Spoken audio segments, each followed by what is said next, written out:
Retour à Buenos Aires pour ce Grand Prix d'Argentine de Formule 1. Vous avez rapidement le classement du championnat du monde qui vient de se dérouler. Coulthard, vainqueur en Australie du premier Grand Prix, 10 points.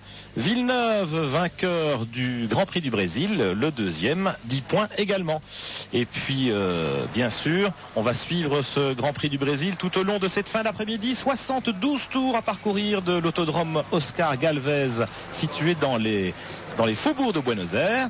306 km 500 de course. Les 22 voitures qualifiées sont sur la grille de départ. Jacques Lafitte avec une inquiétude, un petit peu comme lors des deux premiers Grands Prix. C'est évidemment le départ précisément et cette espèce d'étranglement toujours dans le premier virage. Un premier virage un petit peu spécifique ici à Buenos Aires. Oui, très spécifique parce que les voitures vont arriver avec une très grande vitesse. Évidemment, très ensemble puisque le départ est donné 500 mètres avant et alors un virage assez serré qui en plus de ça pour corser la difficulté une légère bosse qui est très impressionnante à l'entrée de ce virage au freinage qui déséquilibre parfois les voitures et comme on sait que tout le monde va essayer de grappiller une ou deux places, cette bosse peut provoquer quelques problèmes. Il y a eu des problèmes presque à chaque fois ici sur le Grand Prix d'Argentine et c'est vrai que c'est la plus grande inquiétude de tous les pilotes ici sur la grille. Alors on espère que le départ se déroulera sans encombre. Contrairement aux deux premiers Grands Prix de la saison, ici en Argentine, eh bien nous en sommes à la troisième manche du championnat du monde 1997. 22 voitures au départ, il fait beau, il fait chaud, assez lourd. Et donc le facteur pneumatique va jouer un rôle prépondérant une fois de plus dans la stratégie de chacun, dans les tactiques de course avec les arrêts au stand, les ravitaillements et les changements de pneus, les pneus tendres, les pneus durs. On sait que plusieurs gommes sont disponibles, deux manufacturiers sont en course.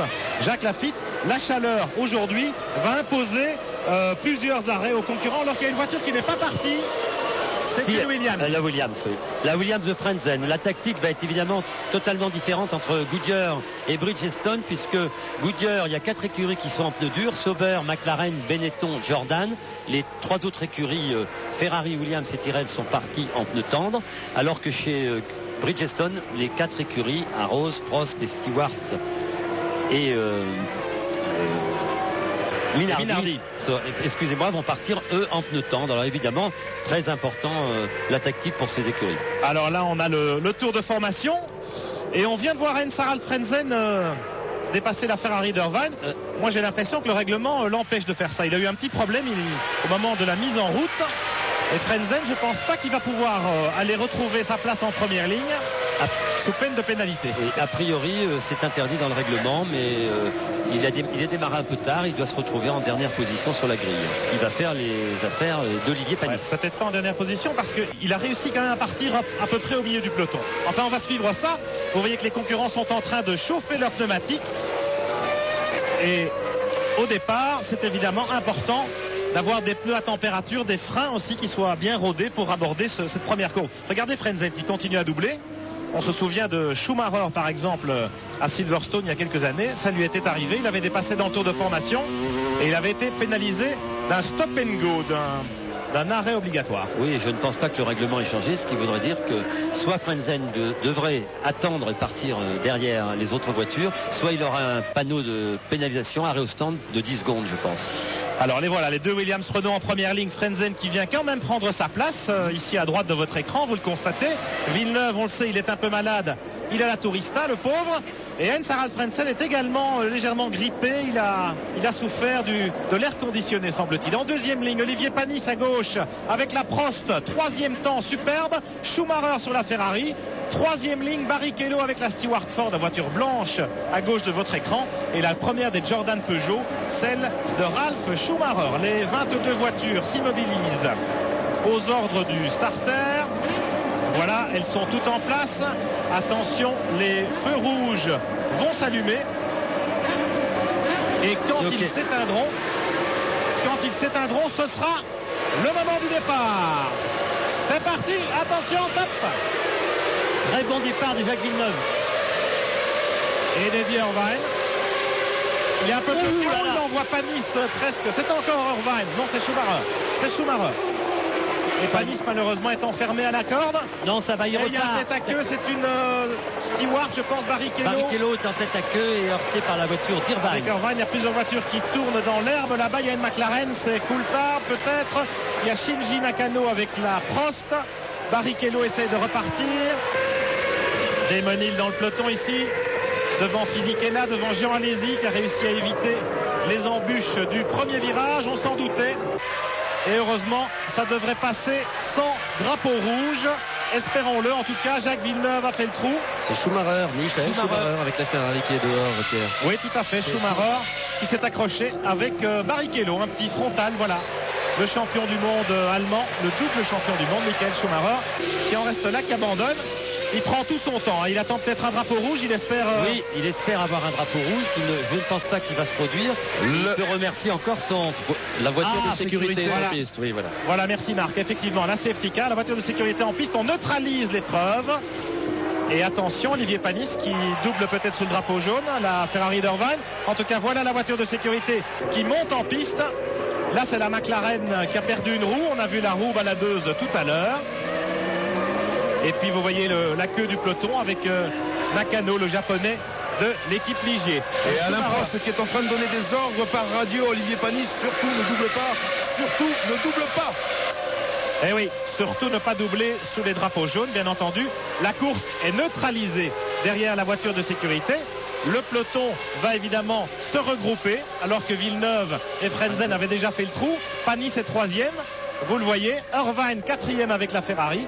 Et puis c'est la Jordan Peugeot de Mais on agite le drapeau rouge. On agite le drapeau rouge. Il semblerait que on va redonner un départ, mais non. Alors c'est peut-être puisque le Pescar est en piste. C'est peut-être le commissaire de piste qui a sorti de mauvais drapeau. Oui, là, je mélange un peu les crayons, Pierre et Jacques, il faut bien le dire, parce que quand la voiture de sécurité est sortie, il n'y a pas de drapeau rouge qui tienne, puisque le directeur de course dirige à bord de la voiture de sécurité. Absolument. Et Michael Schumacher, le champion du monde, a peut-être, comment dirais-je, un petit peu influencé le commissaire en disant drapeau rouge. Vous voyez, il a pris tout son temps, Michael, pour rester bien au milieu de la piste avec sa voiture immobilisée et montrer que c'était dangereux et qu'il fallait absolument redonner un nouveau départ. Et là, tout d'un coup, eh bien, il a retrouvé toute sa vigueur, Michael, et il galope pour retourner au stand. Mais c'est trop tard. Il ne pourra pas prendre part à ce Grand Prix d'Argentine qui continue. En tout cas, je pense pas. Là, il revient au pas de course. Pierre, il nous la joue à la Rubens Barrichello, oui. À San Paolo, exactement. Tout à fait. Mais ici, avec la différence près qu'on revoit le départ au ralenti avec le tête à queue de Barrichello et Schumacher qui se le prend de front. Et puis il y a une autre touchette entre une Tyrrell et une McLaren, je crois. C'était Coulthard. Oui, Barrichello, lui, est repassé par son stand. Il a pu repartir, il est repassé au stand et a repris la piste, apparemment. Bien, ben oui, il devait changer effectivement le capot, le museau de sa Stewart endommagée dans cette collision. Mais Barrichello va profiter alors qu'on voit Berger ici en perdition dans la terre, toujours au ralenti, c'est le moment du départ. Et puis les petits accrochages qui se sont multipliés dans le peloton, dans la fin du peloton, avec Nakano qui a réussi à éviter les embûches. Alors on attend donc la voiture de sécurité qui emmène le peloton à la queue leu-leu. Michael Schumacher ne pourra donc pas repartir. Barrichello repart des stands avec sa voiture réparée. Il va profiter évidemment de la neutralisation pour revenir se placer, mais en queue de peloton. Et pour Schumacher, eh bien c'est fini, évidemment. Il ne peut pas repartir avec la voiture de réserve. Pierre, oui, une assez mauvaise nouvelle. J'ai Yves Zamblé à côté de moi, le chef mécanicien de la voiture de Panis, qui me dit que peut-être la biellette de direction de Panis serait tordue. Il a l'air désespéré. Il me dit il faut voir, mais il a l'air désespéré. À tout à l'heure. Alors qu'on aperçoit la Stewart de Barrichello dans les stands, Schumacher revient, il a un petit peu ralenti sa course, il a compris qu'elle partirait sans lui. Alors derrière la voiture de sécurité, nous avons Villeneuve, Frenzen, les deux Williams Renault, Panis 3e, espérons que sa Prost soit intacte, 4e Irvine avec la Ferrari, 5e Fisichella sur la Jordan Peugeot, 6e Desmonil qui a réussi un formidable premier tour, et puis Magnussen 7e, Herbert 8e, Ralf Schumacher 9e, Alesi est 10e devant Diniz, Verstappen. Oui. Un petit mot de David Coulthard. What happened, David? Was on the inside of the first corner and it was all looking reasonably good. And then, j'étais à l'intérieur du premier virage. Je ne sais pas qui m'a touché. Je pense que c'est une Jordan. Et voilà, il m'a poussé hors de la piste. Sur 3 roues, David Coulthard. Alors que là, on revoit Schumacher qui revient. On a revu le départ au ralenti avec Schumacher lui-même d'ailleurs qui avait envoyé Panis sur la piste de décélération. C'était assez dangereux. Et puis Jacques, vous constatez que le classement a été complètement bouleversé au terme de ce premier tour un peu fou. Oui, invraisemblable. C'est encore aussi un départ kamikaze d'Eddie Irvine, comme on a pu le voir. Et on s'aperçoit qu'effectivement, la physionomie de la course va être complètement différente aujourd'hui. De très bonnes voitures sont maintenant derrière des moins bonnes et qu'il va être difficile pour tous ces pilotes de retrouver leur position d'origine, qu'il est très difficile de doubler sur ce circuit. Voilà. Espérons que Olivier Panis, qui visiblement n'a plus l'air d'avoir de problème. Vous voyez toutes ces voitures en train de s'exciter sur les pneumatiques pour garder la température des pneumatiques. C'est toujours très difficile quand on suit un Pescar qui roule à 120 à l'heure maximum, et c'est difficile pour les pilotes de garder la température des pneus, ce qui occasionnera encore un départ très difficile. Un deuxième départ, même si au moment où la voiture de sécurité s'écartera, ce sera un départ lancé cette fois, bien entendu. Marc Minary, vous êtes pas loin du stand de Williams. J'aimerais bien savoir si Heinz Harald Frentzen risque d'être pénalisé pour avoir dépassé durant le tour de formation tout à l'heure. Ça m'intrigue un peu. On va tâcher d'aller aux nouvelles, Pierre. Ce qui est sûr, c'est que Patrick Head a eu une grande discussion juste au moment du départ, justement, notamment avec Ron Dennis qui est venu avec de grands gestes. Là, pour l'instant, on est en attente de Michael Schumacher qui vient de rentrer au stand. Alors, on continue derrière la voiture de sécurité pour un tour supplémentaire. Non, elle s'écarte, c'est reparti. Et c'est Villeneuve. Non, elle s'écarte pas. Elle avait disparu de notre écran, mais elle est bien là, la Mercedes de sécurité. Voiture de direction de course. Villeneuve, Frentzen, Panis, Irvine, Fisichella et Demonil. Vous verrez, Pierre, que quand la voiture va s'écarter, les feux clignotants de la voiture vont s'éteindre, ce qui va donner la possibilité au pilote de savoir que ça va être maintenant le nouveau départ. Voilà, effectivement, vous voyez les feux clignotants sur le toit de la Mercedes. Eh bien, quand ils s'éteindront, ce sera le signal du départ. Jacques Villeneuve qui ouvre le bal, a l'habitude de ces procédures, alors que chez Ferrari, vous voyez, on prépare la voiture de réserve. On l'avait préparée au cas où, mais pas de chance pour Michael Schumacher, il ne pourra pas en profiter aujourd'hui. Villeneuve a l'habitude de ces procédures de départ avec neutralisation des courses. En Formule 1, c'est assez rare. Ça a été introduit seulement l'an dernier. On revoit au ralenti, regardez, caméra embarquée dans la Prost de Panis. Schumacher l'a vraiment tassé là. Oui, en fait c'est Schumacher qui l'a tassé, pas Eddie Irvine, et il lui a donné un coup de roue. Vous avez vu dans la roue avant droite de Olivier, ce qui a peut-être pu occasionner, c'est la défection de la bilette de direction droite. Alors espérons qu'il n'y ait pas de conséquences fâcheuses. On revoit encore le ralenti avec le tête à queue de Barrichello. A-t-il été poussé par Schumacher ou pas? Je ne pense pas. C'est pas sûr. Il était un peu à l'extérieur de la piste, très sale, très poussiéreuse. Et puis derrière, évidemment, c'est la pagaille. À la suite de tout ça, il y a une autre touchette entre la McLaren de Coulthard, on l'a entendu tout à l'heure, touchée par une Tyrrell, semble-t-il. En fait, on s'aperçoit que Schumacher heurte la roue arrière droite de Barrichello qui lui provoque ce tête à queue, qui lui est fatal d'ailleurs. Et puis les Benetton ont perdu des plumes dans l'aventure, notamment Berger ici, qui se retrouve seulement en 16e position derrière la voiture de sécurité qui ne devrait pas tarder à s'écarter après qu'on ait gentiment nettoyé les débris au premier virage. Il y en avait beaucoup des débris suite à cette collision. Barrichello, les lumières clignotantes sont éteintes sur la Mercedes, ce qui veut dire qu'au prochain tour, vous pouvez voir la voiture. Bien vu, Jacques.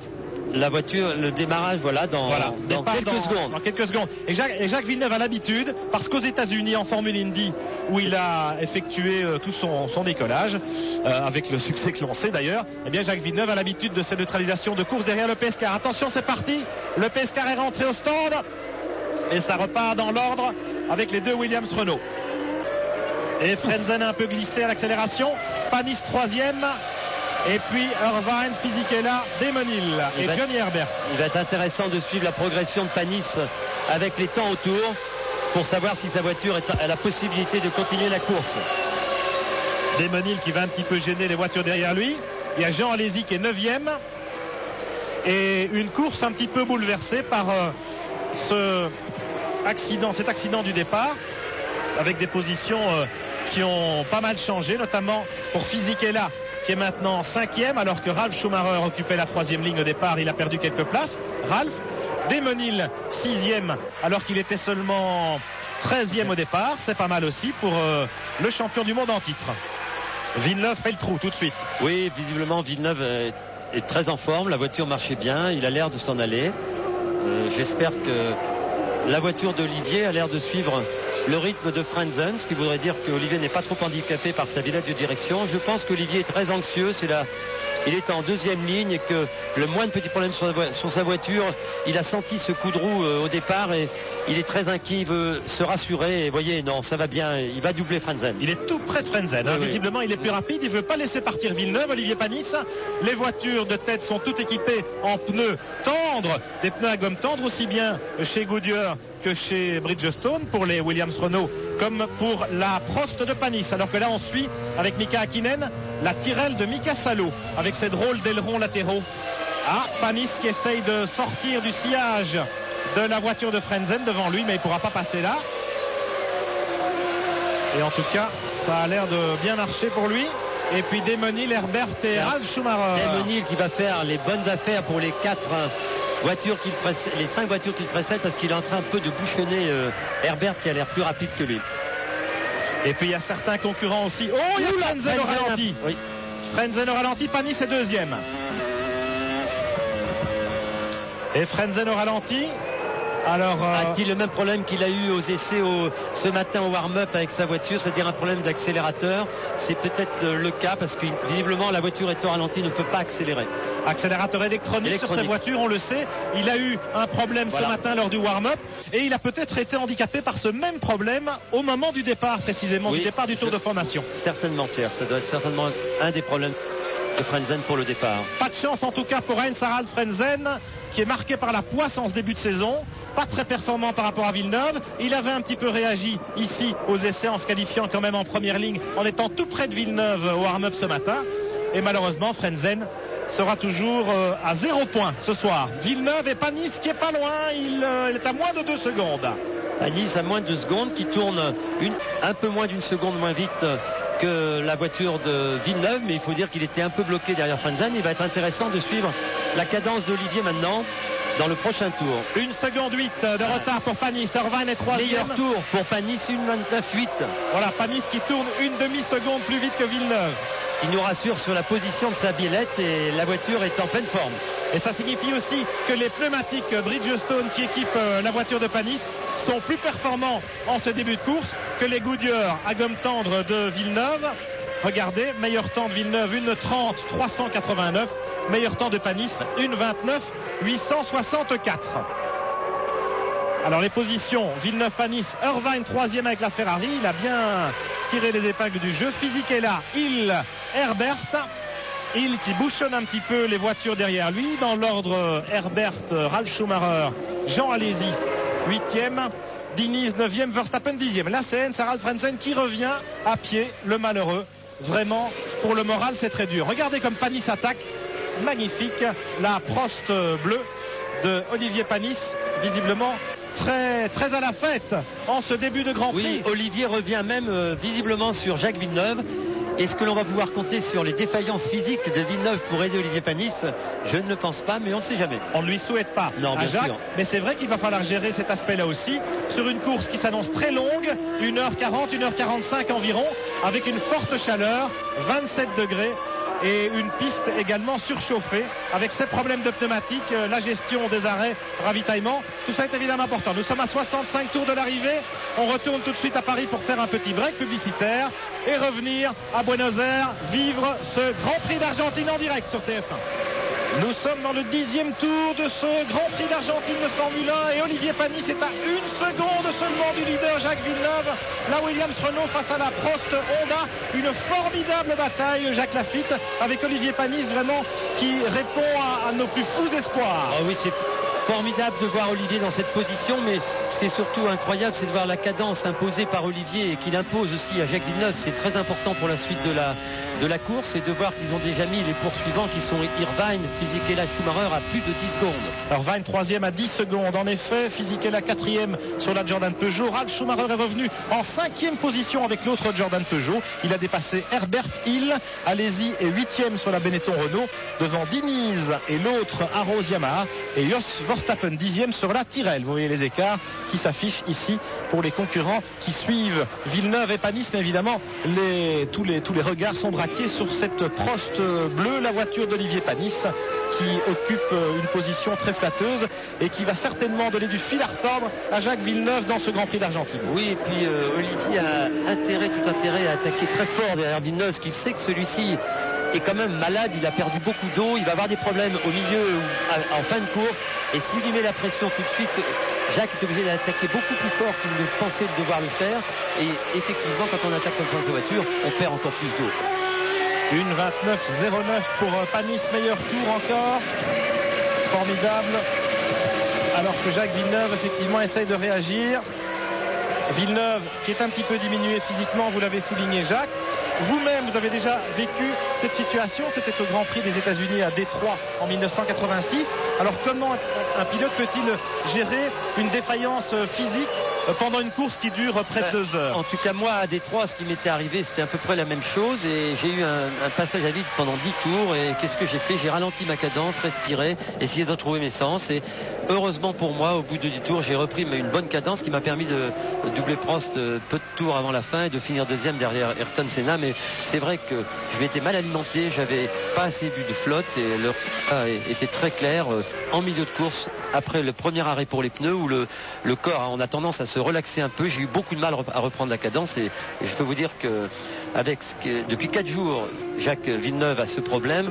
Il a donc fallu qu'il boive beaucoup d'eau, il a été sous perfusion, on a fait évidemment, les docteurs ont fait tout ce qu'il fallait pour, mais il est certainement diminué physiquement, mais bon, il est jeune et il est physiquement en forme, mais quand même je crois que la pression d'Olivier va être très importante pour Jacques. 1 seconde 4 d'écart entre les deux leaders lors du dernier passage. On va vérifier le chronomètre maintenant.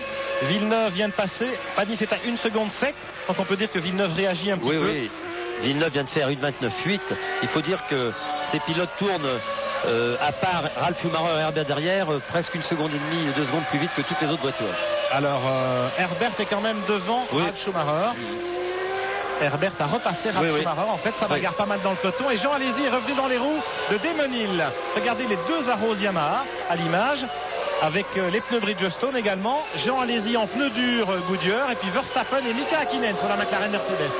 Aussi peut-être pour Jacques Villeneuve qui est parti en pneus tendres. On sait que les pneus Goodyear ici tendres sont très difficiles à manier pour faire toute la course. Peut-être Jacques Villeneuve est obligé de faire 2, peut-être même 3 ravitaillements, ce qui évidemment est très important aussi pour Olivier Panis qui, à mon avis, avec ses pneus tendres, va effectuer peut-être un seul et plus certainement 2 arrêts, mais un arrêt de plus pour Villeneuve permettrait à Olivier Panis de finir la course un peu plus pépère. On est très certainement en train de calculer dans les stands, voir si c'est possible de faire la course avec un seul arrêt. En principe, il y en aura certainement 2, en tout cas pour les pilotes qui ont choisi des pneus tendres. Et puis il y a eu quand même l'intervention de la voiture de sécurité pendant 3-4 tours. Malgré tout, ça joue. Ça joue beaucoup pour surtout la consommation d'essence, que certaines équipes étaient très inquiètes pour la consommation. Une très forte consommation ici, reprise des moteurs, beaucoup d'appui aérodynamique qui freinent les voitures. Donc le moteur, on demande plus au moteur, plus de consommation. Et c'est vrai que sur la course ça peut influencer, mais grâce au Pesquer, je crois que les écuries ne vont plus être inquiètes avec ce problème. L'autre problème, je vous dis, ça va être le ravitaillement. Ce que je pourrais dire là, c'est que Olivier Panis, à la cadence à laquelle il est en train de suivre la voiture de Jacques Villeneuve, cela voudrait dire qu'il est parti avec moins d'essence, ce qui veut dire qu'il va faire 2 ravitaillements. Eddie Irvine avec la Ferrari. Vous avez vu l'écart creusé par les hommes de tête par rapport à leurs poursuivants. C'est assez impressionnant. Je vous propose tout de suite de jouer avec nous au concours Top Position.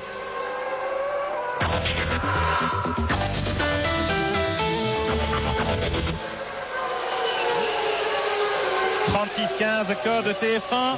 Vous donnez les 3 premiers du classement à ce moment précis de la course pour gagner le plein d'essence, le plein de carburant chez notre partenaire pendant 1 an. Jacques Villeneuve avec la Williams Renault qui creuse un petit peu l'écart maintenant.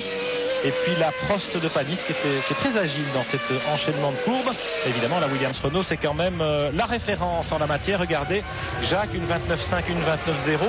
Et puis le dernier tour, un peu moins vite, une 30.2 pour Villeneuve, une 30.5 pour Panis. Ça veut dire que les pneus tendres quand même souffrent un peu, Jacques. Oui, après quelques tours, les pneus perdent un peu de leur efficacité. Mais surtout, Panis a dû retirer un peu de voiture. D'appui aérodynamique sur sa voiture et on le voit un peu plus en difficulté au freinage et la voiture un peu moins efficace qu'elle ne l'était hier aux essais qualificatifs parce que ce manque d'appui qui lui permet d'être plus vite en ligne droite, j'espère ne va pas trop le perturber pour la durée de la course pour l'usure des pneus arrière. En tout cas, c'est loin d'être joué. 2 secondes et 7 dixièmes d'écart maintenant entre les deux premiers. Voilà les voitures qui ont abandonné depuis le départ. Frentzen, on l'a vu tout à l'heure, en panne d'accélérateur électronique semble-t-il. Et puis Schumacher et Coulthard, les deux seules victimes de ce carambolage au départ. Barrichello a pu repartir après avoir fait réparer sa Stewart Ford dans les stands. Il est reparti dernier. Il est déjà 12e, Rubens Barrichello, avec la Stewart qui effectue une remontée sensationnelle. On pourrait aussi notifier que les Jordan Peugeot de Ralf Schumacher Fisichella se comportent très bien parce qu'on sait qu'elles sont en pneus durs, que peut-être une de ces voitures, je pense Fisichella a programmer un seul arrêt au stand et Ralf Schumacher tourne en étant tout à fait comparable au leader, ce qui est le cas aussi de Rubens Barrichello. Ces voitures sont en train de remonter doucement sur la grille de départ. Rien n'est joué pour toutes ces voitures. La course est encore longue. Une course très ouverte et une saison de Formule 1 vraiment tout à fait passionnante parce que les paramètres sont nombreux et les changements, les bouleversements d'un Grand Prix à l'autre nous laissent un peu pantois, Jacques. Oui, ça nous laisse pantois. Ce qui nous laisse pantois, c'est surtout les départs d'Irvine qui depuis le début de la saison nous permet d'assister à des très belles courses. C'est très dommage pour Michael Schumacher qui se serait mêlé à la lutte en tête avec Olivier et Jacques Villeneuve. Et c'est vrai que Irvine, peut-être qu'on va avoir besoin de lui maintenant pour tous les grands prix. Voilà les Arrows Yamaha, Desmenil qui bouchonne un peu le peloton derrière lui, vous le voyez. Et puis la Tyrrell de Verstappen au milieu du peloton avec ses drôles de petits ailerons centraux. Verstappen qui déjà avait fait une très belle performance l'année dernière ici à Buenos Aires avec la Rose et qui se retrouve en bonne position et qui suit la cadence des voitures beaucoup plus performantes que lui pendant la séance d'essai, et c'est déjà pas mal pour la Tyrrell. Et peut-être que ces appendices aérodynamiques sont plus efficaces que l'on aurait pu le croire au début. Classement après 14 tours: Villeneuve, Panis, Irvine, Fisichella, Herbert et Ralf Schumacher. Belle course aussi des deux Jordan Peugeot, effectivement, tir groupé dans le peloton. Desmenil 7e, Jean Alesi, on espère qu'il va arriver à doubler le Britannique rapidement. Diniz avec l'autre Arrows 9e, Verstappen, Hakkinen, Barrichello qui remonte comme un avion, Berger seulement 13e, et puis Magnussen, Katayama, Salo, Larini, Trulli, et celui qui ferme la marche en 19e position, c'est Nakano, le pilote japonais de l'équipe Prost Grand Prix. Entre la 7e place de Desmenil et la 13e place de Berger, donc 6 voitures qui tournent raisonnablement dans les mêmes temps à chaque tour. Donc il y a une très belle bagarre dans ce peloton de chasse. Il tourne un poil moins vite que les voitures qui les précèdent, mais ce n'est pas joué pour toutes ces voitures. La course va nous réserver beaucoup de surprises. Vous avez vu la voiture d'Olivier Panis sur la bosse dont on parlait tout à l'heure avant le départ, où il faut accélérer un peu en montée, et cette bosse gêne beaucoup la motricité des voitures. Il est difficile là aussi et très important de bien démarrer, accélérer dans cette portion. C'est le seul endroit au bout de cette ligne droite pour les voitures pour autoriser un dépassement. 4 secondes et 4 dixièmes d'écart maintenant entre Villeneuve et Panis. Oui. C'est assez net, hein. On espère qu'Olivier ne rencontre pas de problème mécanique particulier. Oui. À propos de problèmes mécaniques, c'est l'embrayage qui a provoqué l'abandon de Heinz-Harald Frentzen. Merci pour cette précision, Marc. Alors que nous sommes avec Jean Alesi en caméra embarquée à la chasse à Desmenil. Et il déboîte Jean. Là-bas au fond, Desmenil a montré qu'il ne le laisserait pas passer facilement. Voilà, qu'il allait garder l'intérieur. Damon en Bridgestone tendre, Alesi en Goodyear dur. Donc peut-être 2 voire 3 arrêts pour Desmenil, peut-être 1 ou 2 pour Alesi. Là aussi, évidemment, on peut espérer des changements de position tout à l'heure en fonction des tactiques, des stratégies de chacun. Vous avez vu derrière ces deux pilotes les 4 voitures derrière qui se suivent et qui sont très près d'Alesi et de Desmenil. Il y a aussi là une très belle bagarre et le réalisateur est sympa de nous les faire voir parce que c'est très très très beau à voir. On peut souligner dans ce peloton de chasse les positions avantageuses de Pedro Diniz par exemple avec la seconde Arrows Yamaha. Il est en belle position, 9e Diniz. Et puis Verstappen, on en a parlé, avec sa drôle de Tyrrell aux ailerons centraux supplémentaires. Hakkinen qui est revenu en 11e position, il partait 17e seulement, c'est le rescapé évidemment de l'équipe McLaren Mercedes. Et puis Barrichello qui klaxonne derrière avec la Stewart Grand Prix, qui est plus performante grâce à ses Bridgestone tendres. Espérons que Diniz n'a pas de problème, parce qu'il y a beaucoup de fumée qui s'échappe de l'arrière de la voiture au passage des vitesses. Oh Barrichello, regardez-le. Barrichello à l'attaque, qui mange les bordures, qui prend la terre, qui veut... Il a une bonne voiture qui ne s'excite pas trop, il va doubler ces voitures-là, c'est difficile. Espérons qu'avec une meilleure traction des virages avant les stands, regardez comme c'est joli. Alors allez-y, Hill qui reste à l'intérieur pour bien montrer qu'il ne va pas s'écarter. pour laisser passer Jean, et Jean il freine, mais il y a une petite bosse, c'est difficile. Et puis le peloton de chasse, Diniz, Verstappen, Hakkinen et Barrichello. Oui, et vous avez aussi Verstappen qui klaxonne effectivement derrière Pedro Diniz, qui doit le gêner un peu. Verstappen avec les deux ailerons centraux sur la Tyrrhenne. Effectivement, ce n'est pas un gadget, cela apporte de l'appui aérodynamique supplémentaire. C'est ce que Mike Gascoigne, l'aérodynamicien de l'équipe Tyrrell, prétendait. C'est un essai en soufflerie qui a permis de sortir ces très originaux petits ailerons. Ce ne sont pas des rétroviseurs supplémentaires, hein, Jacques. Je sais que Verstappen est hollandais, ils ont l'habitude de tirer des caravanes, mais ce ne sont pas des rétros. On se posait la question de savoir au ravitaillement, parce que ces ailerons gênent un peu les mécaniciens pour faire le plein d'essence, comme on peut dire aux arrêts. On va voir quand les Tyrrell vont s'arrêter si c'est également le cas. Alors Jean Alesi est visiblement handicapé par la présence de Damon Hill juste devant lui, il perd du temps. Jean Alesi perd beaucoup de temps, il est plus vite que Damon Hill, et pendant ce temps les voitures devant lui, Ralf Schumacher, Herbert Fisichella, eux s'en vont tranquillement, et il va être difficile pour Jean de récupérer ses voitures, à moins que Jean ne fasse qu'un arrêt puisqu'il est en pneu dur. Hakkinen en caméra embarquée sur la McLaren Mercedes classée 11e. Et puis là toujours Alesi, Hill, très belle bagarre dans ce peloton de chasse, alors que effectivement en tête de la course, Villeneuve, Panis, rien de nouveau, si ce n'est que l'écart se creuse de façon assez significative. 6 secondes et 5 dixièmes d'écart maintenant. Villeneuve tourne régulièrement alors que Panis est passé à l'extérieur. Est-ce qu'il va y arriver? Très beau. Il va repartir, heureusement pour lui. Oui, Jean. C'est que dans la poussière, Damon Hill dans le gazon. Ils repartent tous les deux, tant mieux. Jean a été très chaud, il s'est excité, il perd beaucoup de temps, et passer à l'extérieur, un garçon comme Damon Hill sur cette piste, comme on l'a dit tout à l'heure, sortir de la trajectoire est très difficile parce qu'elle est très très poussiéreuse. Vous avez vu instantanément, Hill s'est serré lui à droite pour éviter l'accrochage avec Jean, mais il a aussi touché les roues sur le passage. Voilà. Les voitures ne se sont pas touchées, je ne pense pas. Elles ont fait un joli balai. Double axel. Double axel, exactement. Et voyez, que ce soit à droite ou à gauche, cette trajectoire qui va aller plus la course va avancer, plus cette trajectoire va être importante pour tout le monde. Ça va être de plus en plus difficile de doubler, et on va certainement avoir beaucoup de surprises. À l'extérieur de la trajectoire, plein de petits débris de gamme. Il est possible que Damon Hill repasse par son stand parce que tous les mécanos du coup se sont mis en position. Oui, ce qui est tout à fait logique. Les pneumatiques ont souffert. Voilà, peut-être un blocage de roues, et c'est très handicapant d'avoir un plat sur ses pneus. Il faudrait les changer peut-être. C'est aussi intéressant de voir qu'on est au 18e tour, et qu'a priori, s'il devait y avoir des changements de pneus avec des ravitaillements, les voitures devraient, dans peu de tours, les premières voitures devraient commencer à s'arrêter. Pour ceux qui ont choisi une stratégie à multiples arrêts. En tout cas, on est prêt chez Rose Yamaha pour le ravitaillement éventuel de Damon Hill, mais je peux vous signaler qu'il y a toujours les couvertures chauffantes sur les pneus. On se prépare également chez Williams Renault, et ça c'est intéressant évidemment puisqu'il s'agit du leader Jacques Villeneuve. On revoit au ralenti Alesi à l'extérieur. Alors effectivement, ça faisait il est sur la bonne ligne, Jean, là. Mais il ne peut pas prendre la corde parce qu'il est là. Et voilà. Ils se sont peut-être pas touchés. Ils se sont touchés. Oui, ils se sont touchés.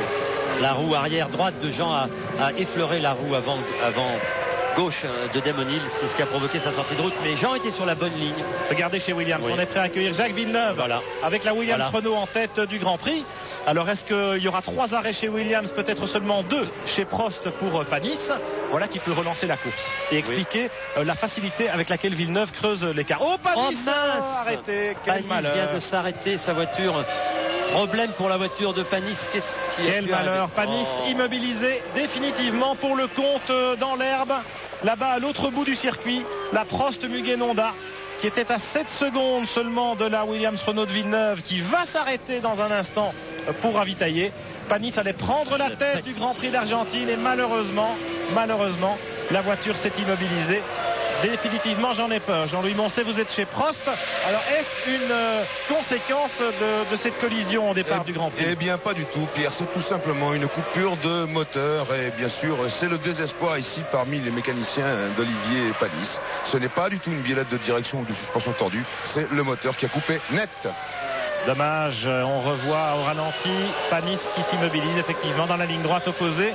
Moteur coupé. Dommage pour Olivier, on va certainement le retrouver tout à l'heure à votre micro, Jean-Louis, le temps qu'il revienne de l'autre bout du circuit. Olivier qui aura en tout cas été un formidable animateur de ce début de course.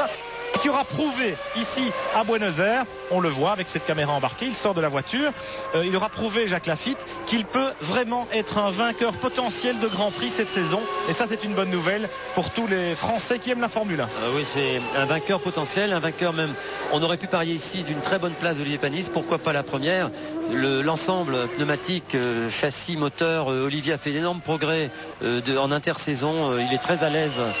Quand il vous parle, il est très à l'aise dans sa voiture, très à l'aise pour les réglages. Je crois que Alain Prost lui donne un très bon coup de main pour le rassurer sur sa mise au point de voiture, pour lui donner confiance et instantanément la voiture marche mieux. C'est un week-end formidable pour Olivier Panis qui vient malheureusement de s'arrêter. Mais souhaitons à Olivier et à l'équipe Prost beaucoup de succès parce que cette équipe est en train vraiment de progresser à grands pas, et merci aussi à leurs pneumatiques Bridgestone qui leur ont permis de progresser à cette vitesse. En tout cas, ça prend une dimension assez impressionnante, c'est vrai. 52e tour, on vient de passer la flèche Jacques Villeneuve. Il va donc s'arrêter à la fin de ce tour-ci. Absolument, ils sont prêts. Jacques Villeneuve qui a 20 secondes d'avance alors que nous sommes au 20e tour sur la Ferrari d'Irvine en deuxième position. Fisichella est troisième. Vous l'avez, non c'est pas lui, oui vous l'avez bien, Fisichella avec la Jordan Peugeot devant Johnny Herbert et Ralf Schumacher avec l'autre Jordan Peugeot. Alors voilà une intéressante bataille. On n'a pas l'habitude de les voir aux avant-postes à ce point. Et là aussi, alors que le pauvre Olivier Panis en est réduit au rôle de spectateur pour la suite de ce Grand Prix d'Argentine. Très déçu, certainement, Olivier. Alors que la Fisichella, Herbert et Schumacher Junior. Voilà qui est intéressant. On revoit au ralenti l'attaque. Oula, non, c'est une attaque de Alesi sur Hill. Cette fois, il est passé à l'intérieur. Mais malheureusement, il a freiné trop tard et il a tiré tout droit. Je voulais dire bien sûr qu'il restait 52 tours une fois que Villeneuve aurait ravitaillé. Le voici, Jacques. Il arrive à son stand. Voilà, et on se prépare chez Sauber également. Villeneuve, le chrono en bas de l'image à droite pour la Williams Renault, pas beaucoup d'essence car on va faire beaucoup d'arrêts. 7 secondes et demie, Villeneuve repart, il va peut-être repartir en conservant toujours la tête de la course. Il avait 20 secondes d'avance. Irvine vient de passer. Et voilà, il débouche au coude à coude, au bout de la ligne droite, et puis Irvine qui traîne le plus tard possible. À l'intérieur. De repasser à l'intérieur. On a Johnny Herbert dans les stands. Dans les stands, absolument. Le ravitaillement se passe bien. Les pneus changés. Toujours de l'essence. C'est reparti. 7 secondes 3, là aussi pas trop d'essence. On va certainement s'arrêter 2 voire 3 fois chez Sauber Petronas pour Johnny Herbert. Allez, disons 2 arrêts en principe. Alors que Irvine est toujours derrière Villeneuve. Jacques Villeneuve qui est reparti juste devant le pilote Ferrari qui va bientôt devoir s'arrêter au stand à son tour. Absolument, on est prêt chez Ferrari à l'accueil. Stratégie commune donc pour les hommes de tête, en tout cas en ce qui concerne Williams, Renault et Ferrari. Pour Villeneuve et Irvine. En revanche, je pense qu'on aura peut-être des surprises du côté de chez Jordan Peugeot, Jacques. Oui, alors que Barrichello vient de repartir. Je pense que chez Jordan Peugeot, je les souhaite en tout cas, on ait choisi un arrêt ravitaillement pour une voiture ou peut-être 2, parce que visiblement la plupart des voitures, après 20 tours, ces voitures-là en tout cas vont faire 2 autres ravitaillements. Et il est là, Fisichella, vous le voyez au fond de l'écran, il est 3e avec la voiture jaune qui apparaît subrepticement, la Jordan Peugeot et le jeune Giancarlo Fisichella. Herbert, que vous apercevez ici dans le classement, Herbert a rétrogradé suite à son ravitaillement. Chez Ferrari, on est prêt. Oui, on est prêt chez Jordan Peugeot. Les mécanos entre eux se sont fait le pari qu'aujourd'hui ils placeraient l'une de leurs 2 voitures sur le podium. On va bien voir si Fisichella va y arriver pour le 100e Grand Prix de Jordan. C'est vrai que c'est le 100e Grand Prix de Jordan, l'écurie Jordan, l'écurie irlandaise qui avait débuté en Formule 1 en 1991 au Grand Prix des États-Unis à Phoenix. C'est le 600e Grand Prix de l'histoire de la Formule 1. On vous l'a précisé au début de ce reportage ici à Buenos Aires. C'était aussi la 100e pole position de Williams, signé Jacques Villeneuve aujourd'hui, et la 125e pole position d'un moteur Renault en Formule 1. Autant de chiffres ronds pour une seule épreuve. Alors Pierre, puisque vous êtes dans les chiffres, eh bien, je vous signale que sur les 600 Grands Prix, c'est Ferrari qui en a fait le plus, 573 aujourd'hui, McLaren 444 et Tyrrell 386, ne pas oublier Lotus 490 et Brabham 394. Voilà pour les chiffres. Merci Jean-Louis, vous voyez les écarts entre les voitures de tête après les premiers ravitaillements qui ont concerné Jacques Villeneuve. Eddie Irvine, c'est dans un instant. En revanche, les Jordan, pas sûr. Herbert a déjà ravitaillé. Il est malgré tout en 5e position. et les deux Jordan Peugeot de Fisichella et de Ralf Schumacher occupent les 3e et 4e positions. Une course encore très ouverte et très disputée. Irvine rentre au stand. On va peut-être suivre son ravitaillement en direct, comme si vous y étiez. Il attaque et voilà la ligne blanche. Top, 120 km/h. Et voilà Irvine qui s'immobilise chez Ferrari. 7 secondes et demie tout à l'heure pour Williams. Qu'en est-il chez les rouges? Et c'est mieux, 7 secondes 3. C'est comme chez Sauber pour Johnny Herbert. Alors Irvine va repartir derrière les deux Jordan Peugeot en 4e position. Voilà Villeneuve en tête. Formidable course des jeunes pilotes Jordan qui n'ont pour le moment commis aucune erreur, que ce soit au départ ou dans les dépassements. Et la voiture semble parfaitement compétitive. Voilà, Fisichella 2e. Et puis Ralf Schumacher 3e. On revient à Buenos Aires dans quelques instants. On tourne d'abord une petite page de publicité. À tout de suite pour Buenos Aires où les événements se précipitent. Là c'est Rubens Barrichello qui immobilise sa Stewart Ford. Dans les stands c'est Nicolas Larini qui arrive avec la Sauber Petronas. Des abandons, beaucoup d'abandons dans ce Grand Prix d'Argentine, contrairement à celui du Brésil il y a 2 semaines. Un arrêt assez long pour Larini, un arrêt qui s'éternise un peu. Un problème avec le ravitailleur, l'embout du tuyau. Il n'arrive pas, il est bloqué. Il n'arrive pas à la coupler parce que l'embout est bloqué. Eh oui, c'est bloqué. Et donc le ravitaillement s'éternise et le pauvre Larini ne sait pas. Voilà, c'est parti. Donc vous voyez déjà 34 secondes. C'est vraiment une perte inutile et il en part. Dommage pour Larini, qui avait peut-être un coup à jouer même s'il était assez loin dans le classement. Alors le classement précisément, Jacques Villeneuve en tête avec la Williams Renault. Il domine ce Grand Prix. Il a déjà ravitaillé, il est en pneu tendre. 2e Ralf Schumacher ici à l'image avec la Jordan Peugeot en 2e position à 8 secondes du leader. Il tourne plus vite avec ses pneus durs que Villeneuve en pneu tendre. Mais où est passé Giancarlo Fisichella avec l'autre Jordan Peugeot? Eh bien c'est ce qu'on va essayer de vous montrer dans quelques instants. Malheureusement, Jacques Lafitte, voilà, entre les deux Jordan. C'est Ralf Schumacher qui a éliminé son équipier Fisichella. Oui, j'étais en train de vous dire avant la coupure pour la pub que les deux pilotes avaient fait une course formidable, qu'il n'y avait aucun problème. Ils étaient 2e et 3e et l'erreur monumentale pour moi de Ralf Schumacher. C'est vrai qu'il était plus vite que Fisichella, mais Fisichella doit avoir peut-être un stop en moins à faire, mais il ne pouvait pas doubler dans cette position. Il met en péril, je veux dire, le résultat de l'écurie Jordan Peugeot, la position 2 et 3. Il fallait que les deux voitures soient là. La course n'est pas finie et il vaut mieux avoir deux voitures sur la piste qu'une seule. Donc ces deux jeunes pilotes, c'est dommage. Bon, je suis vraiment déçu pour Jordan et Peugeot. La course est loin d'être finie. 26e tour, il y en a 72 en tout. On est loin encore de l'arrivée. Ralf Schumacher ici à l'image avec cette Jordan Peugeot alors que Nakano est au stand avec l'autre, enfin la Prost rescapée. Ralf Schumacher très agressif, très incisif. On l'a dit, voilà Nakano qui repart après un arrêt de 9 secondes pour le pilote japonais. Alors je ne sais pas si Villeneuve est fatigué ou alors il a suffisamment d'avance sur ses poursuivants, mais en tout cas il tourne nettement moins vite qu'il tournait avec son premier train de pneus. Est-ce que les pneus que Jacques Villeneuve a mis lors de son ravitaillement sont moins performants? Toujours est-il que l'attaque de Schumacher est impressionnante. Ralf Schumacher regarde en train des temps extraordinaires. Il tourne 2 secondes plus vite que Jacques Villeneuve. Il est seulement maintenant à 6 secondes 7 de Jacques Villeneuve et toutes les voitures derrière lui tournent aussi en 30 et Villeneuve lui est 1 seconde 8 moins vite. Il a perdu du temps, Jacques, peut-être aussi dans le trafic en doublant les concurrents attardés. 6 secondes d'écart entre Jacques Villeneuve et Ralf Schumacher. Alors attention, un Schumacher peut en cacher un autre. Michael a abandonné le double champion du monde dès le premier virage de ce Grand Prix d'Argentine. Ralf Schumacher est visiblement le grand animateur de cette course, même si il a éliminé de façon un peu sauvage son équipier Giancarlo Fisichella. Beaucoup de rivalité aussi chez Jordan Peugeot, évidemment, entre ces deux jeunes pilotes pour savoir lequel va prendre l'ascendant sur l'autre. C'était Ralf Schumacher, là c'est Mika Salo malheureusement qui cale au stand Tyrrell après son ravitaillement. C'était Ralf Schumacher qui avait été le plus impressionnant en Australie.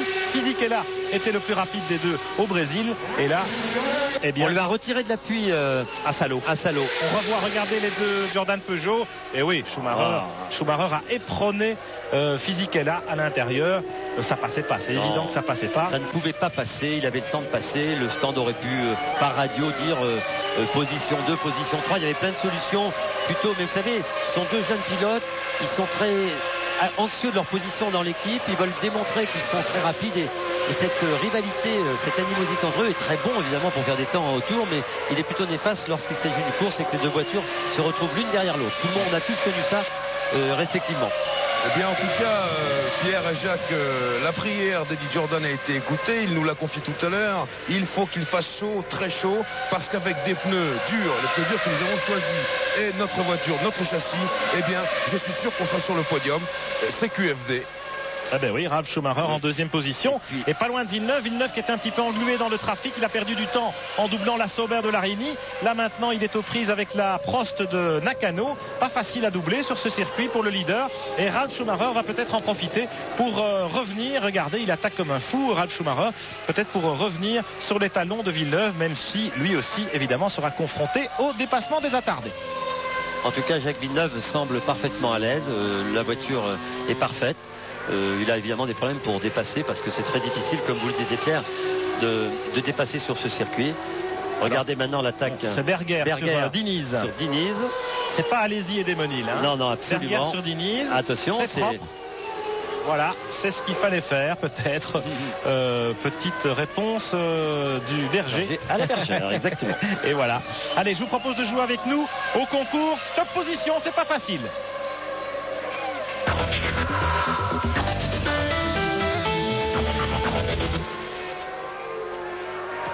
36-15 code TF1 pour rouler à l'œil pendant un an. Le plein chez notre partenaire de ce concours Top Position, les trois premiers à ce stade de la course.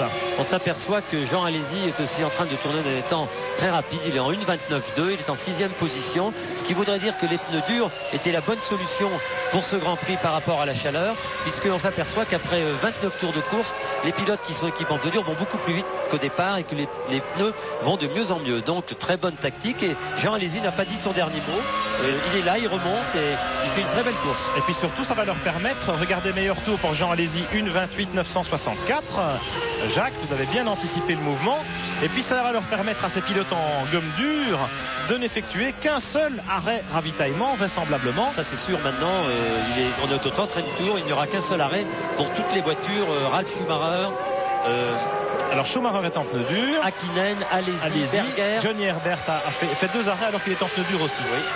Berger ne fera qu'un seul arrêt. Diniz et Hill avec les pneus Bridgestone ont aussi pris le pari de tourner de ne faire qu'un seul arrêt. La voiture est un peu moins rapide que les pneus Goodyear, mais elle est là encore. Verstappen lui sont déjà arrêtés. Il reste encore derrière Trulli, mais je veux dire toutes les voitures, la fin de course va être passionnante. Passionnante pourquoi? Parce que Jacques Villeneuve va certainement encore s'arrêter à son stand, Irvine va s'arrêter à son stand, Herbert va encore s'arrêter et les voitures qui sont jouées dans une position moins performante vont être vraiment formidables. Il y a des points à prendre et ça se bagarre. Regardez pour la 5e place entre Hakkinen et Alési. Hakkinen sur la McLaren Mercedes, Jean Alési sur la Benetton Renault. La même chose pour la voiture d'Hakkinen qui n'était pas très rapide en pneus tendres, a choisi de partir avec des pneus durs. On s'aperçoit que Hakkinen est en train de tourner aussi lui dans des temps très comparables à ceux de Jean Alési en 1.29.7, 1.29.8, ce qui veut dire que la McLaren a retrouvé de l'agressivité et du grip et de l'adhérence sur la piste avec ses pneus durs. Classement 30e tour, Villeneuve en pneus tendres, 2e Schumacher en pneus durs, il doit encore s'arrêter. 3e Irvine, Ferrari en pneus tendres, il s'est déjà arrêté. 4e Herbert en pneus durs, il s'est arrêté. 5e Hakkinen en pneus durs, il ne s'est pas arrêté, pas plus qu'Alési et Berger, les deux Benetton 6e et 7e, et puis les deux Arrows Yamaha 8e et 9e, Verstappen et 10e, il s'est déjà arrêté. Ce que l'on pourrait penser, c'est que Herbert et Larini sont partis en pneus tendres pour moi, parce que je ne vois pas. Ça me paraît bizarre. Je sais que l'information que nous avons eue était des pneus durs, mais je ne vois pas pourquoi ces deux voitures qui sont assez performantes, très bien équilibrées avec les pneus de course et avec le plein d'essence, aient choisi une solution de pneus durs. On verra en tout cas comment Johnny Herbert se débrouille d'ici la fin de course. Il va certainement viser le podium lui aussi. Hakkinen et Alési en pleine bagarre. Villeneuve ici qui ouvre la route et qui doit chaque fois évidemment s'attaquer aux concurrents attardés. Il a 5 secondes d'avance sur Ralf Schumacher qui vient de fixer son meilleur tour personnel à 1.29.6. C'est-à-dire qu'au 31e tour, la Jordan Peugeot en pneus durs, regardez Ralf Schumacher ici à l'image, eh bien est très performante. Oui, c'est ce que je vous disais tout à l'heure. Les pneus durs vont en s'améliorant. Alors, est-ce qu'ils prennent moins les pneus durs de la saleté qui est sur la piste déposée par les autres voitures, la poussière? Ça doit être certainement le cas. Donc, les pneus tendres doivent engranger plus la gomme qui est sur la piste et ça doit perturber le fonctionnement des pneus. C'est évident que c'est même incroyable de voir la performance de Ralf Schumacher au volant de sa Jordan Peugeot. Elle n'est pas finie cette course parce que Jacques Villeneuve 5 secondes d'avance, mais bien sûr les deux pilotes doivent encore s'arrêter. Et vous vous rendez compte que les voitures derrière les deux hommes de tête sont toutes en dessous de 1,30. Donc Irvine, Herbert, Hakkinen et Alesi. Oui, et même Berger. Et même Berger, ce qui présage une fin de course extraordinaire. Il va y avoir une bagarre terrible pour les places d'honneur, pour la 3e place, on pourrait penser que Schumacher est bien installé à sa 2e place et qu'avec éventuellement un avitaillement de Jacques Villeneuve, il pourrait même occuper la 1re place. Alors dans les stands, on se prépare peut-être à accueillir la Jordan Peugeot. On approche tout doucement de la mi-course, mais c'est pas encore pour tout de suite, effectivement. Villeneuve en tête, Schumacher à 4 secondes, et là Villeneuve n'a pas été gêné. Donc c'est net, c'est très net la différence de performance entre les pneus tendres de la Williams-Renault et les pneus durs de la Jordan Peugeot. Oui, elle se situe à l'heure actuelle lors d'une bonne seconde pour Villeneuve et pour Schumacher. Espérons aussi que Villeneuve ne souffre pas d'une petite défaillance physique. Oui, ce qui est peut-être aussi le cas. Mais je crois que c'est surtout il souffre de ces pneus tendres qui sont beaucoup moins performants. Voilà les 6 premiers, voilà allez-y. 6e avec Hakkinen en point de mire devant lui. Il reste 40 tours dans ce Grand Prix d'Argentine. Et vous savez quoi, Pierre et Jacques? Eh bien, tous les journalistes, notamment les Italiens, sont en train d'attendre Michael Schumacher pour l'interviewer. Et Michael, lui, il regarde au sein du groupe Ferrari, bien à l'abri, à l'ombre, le Grand Prix de son frère, naturellement. Bien sûr, Michael Schumacher est passionné de course automobile. Il adore la voiture, évidemment. Et surtout, il est en train d'admirer la performance de son frère qui se maintient en 2e position, qui est maintenant à 4 secondes de 10e de Jacques Villeneuve et qui tourne 1,5 seconde tous les tours plus vite que Villeneuve, ce qui ferait dire que dans 3 tours, les deux voitures sont roue dans roue. Roue dans roue, en tout cas, c'est Hakkinen et Alesi. La Benetton Renault est plus performante que la McLaren Mercedes, c'est clair. On espère simplement, regardez, chez Jordan, on se prépare. On espère simplement que Jean fera attention au moment d'attaquer le pilote finlandais devant lui, à ne pas commettre la même bévue que tout à l'heure avec Damon Hill. Mais il y a quand même un coup à jouer pour les Benetton Renault parce qu'elles ont également choisi des pneus durs. On pensait après les qualifications que c'était un mauvais choix. Vous savez que les concurrents doivent déterminer leur choix de gomme tendre ou gomme dure avant les qualifications. On pensait que les gommes dures, eh bien, c'était pas une bonne idée parce qu'effectivement les Benetton, les McLaren avaient été relégués très loin sur la grille de départ. Et puis finalement en course, cela leur donne raison. Meilleur tour pour Alesi, 1:28.827. C'est le plus rapide en piste actuellement. Après 33 tours, vous vous rendez compte, Pierre, de la performance des pneumatiques Goodyear aujourd'hui avec cette grosse chaleur? Alors Bridgestone, on a beaucoup parlé du manufacturier japonais parce qu'effectivement leurs pneus sont très performants et ont permis à Olivier Panis et à Rubens Barrichello, notamment également à Damon Hill, de réussir des chronos assez époustouflants en qualification. Des bonnes courses également dans le chef de Panis. Mais Goodyear réagit, le manufacturier américain qui avait le monopole des pneumatiques en F1 depuis de nombreuses années, alors que là, Villeneuve va être gêné. Vous voyez Villeneuve qui est très gêné par les deux voitures de Pedro Diniz devant lui et effectivement ça va profiter. Diniz est au stand, Jacques, avec Larosière. Oui, excusez-moi. Il y a Damon Hill en tête à queue. Damon Hill en tête à queue, exactement. Qu'est-ce qui s'est passé? Et Ralf Schumacher qui rentre au stand. Oui, chez Jordan Peugeot, plus de couverture chauffante sur les pneus. Et il attaque, il prend les bordures à la chicane. Top 120 à l'heure, il arrive chez vous. Bientôt la Jordan, la voici dans la ligne des stands. Un arrêt impeccable. Alors, l'essence coule. Schumacher réjouit sa visière, maintient l'accélérateur, l'avant déjà baissé, l'arrière baissé. Un petit problème encore, non, c'est l'essence. Eh oui, beaucoup d'essence, évidemment. Et il repart, un bon plein. 11 secondes d'arrêt pour Ralf Schumacher qui ne s'arrêtera plus avant l'arrivée de ce Grand Prix d'Argentine et qui peut peut-être jouer les troubles faits. Alors il repart malheureusement pour lui juste derrière Hakkinen et Alesi en bagarre pour la 5e place, mais qui vont tous les deux devoir s'arrêter. Voilà, absolument, les deux voitures vont s'arrêter dans un ou deux tours. En tout cas, on le souhaite pour Jean Alesi. En espérant que la radio fonctionne. En espérant que la radio fonctionne et qu'il verra ses panneaux sur la piste. Au ralenti, c'est Damon Hill. C'était pas un tête à queue, c'est un problème mécanique sur la Rose Yamaha. Damon Hill a levé le bras. Damon Hill dans le coéquipier Pedro Diniz est reparti au bout de 43 secondes d'arrêt au stand. Il est rentré bien avant Ralf Schumacher et il en est reparti bien après, le malheureux. Alors pendant que Schumacher était au stand pour ravitailler, Jacques Villeneuve a réussi à prendre le dessus sur Katayama et sur Larini. C'était déjà fait à Nakano, je crois. Il y avait les deux Japonais qui étaient juste devant le leader. Villeneuve, il a perdu un peu de temps. Oui, Jean-Louis. Jacques, nous avons Olivier Panis, le grand malchanceux de ce Grand Prix. Olivier, qu'est-ce qui s'est passé? C'est un problème, je pense, d'accélérateur ou le moteur, je ne sais pas encore. C'est dommage parce que je suivais très bien le rythme de Jacques. Je devais faire que 2 stops. Je pense que c'était une très bonne stratégie. Ça aurait été très chaud sur la fin, mais ce qu'il faut retenir, c'est qu'on a fait un bon travail ce week-end. La voiture marche bien, le team est motivé. On va arriver à gagner cette année, ça j'en suis sûr. On sent un peu d'émotion dans la voix d'Olivier. Olivier, au départ, vous étiez extrêmement proche de Villeneuve, puis après, vous avez laissé un petit peu d'espace. Pourquoi? Parce qu'au départ, Michael m'a touché la roue avant droite, m'a tordu la biellette de direction, donc le pneu s'est dégradé assez vite. Mais c'était pas un problème, j'aurais de toute façon fini la course comme ça. Et au pit stop, c'était prévu qu'il me redresse en essayant de faire quelque chose, donc c'était pas un gros risque. Mais je pense qu'avec Michael, ce sera chaud la prochaine fois, je vais lui rendre la même. Merci Olivier. Allez-y dans les stands. À vous Pierre-Jacques. Allez-y dans les stands pour un long ravitaillement là aussi. 12 secondes et demie chez Benetton pour faire le plein à ras-bord, histoire d'aller jusqu'au bout de ce Grand Prix d'Argentine de Formule 1. Jean Alesi qui était derrière Hakkinen, plus rapide que lui, mais dans l'impossibilité de le dépasser. Jean Alesi a habilement ravitaillé au bon moment, certainement. Il a un coup à jouer dans ce Grand Prix, Jean. Il était le plus rapide en piste depuis plusieurs tours. Et qui sait, il va peut-être revenir du côté du podium d'ici l'arrivée. Et pendant qu'on a Jacques Villeneuve à l'image, petite scène curieuse qui vient de se dérouler chez Williams. Tout le monde s'est préparé, on a préparé les pneus, tous les mécanos étaient en place. Et puis, au moment où on pensait que Villeneuve allait rentrer, pas du tout. On a tout replié, tout le monde a repris sa place, tout le monde s'est rassis dans le stand. Tout simplement, Jacques, parce que Villeneuve était gêné par le trafic. Voilà, et on a dit, on va peut-être, c'est à peu près sûr maintenant, Jacques Villeneuve va faire 2 arrêts avant l'arrivée. On s'est dit, à 3 tours près, il vaut peut-être mieux l'arrêter tout de suite.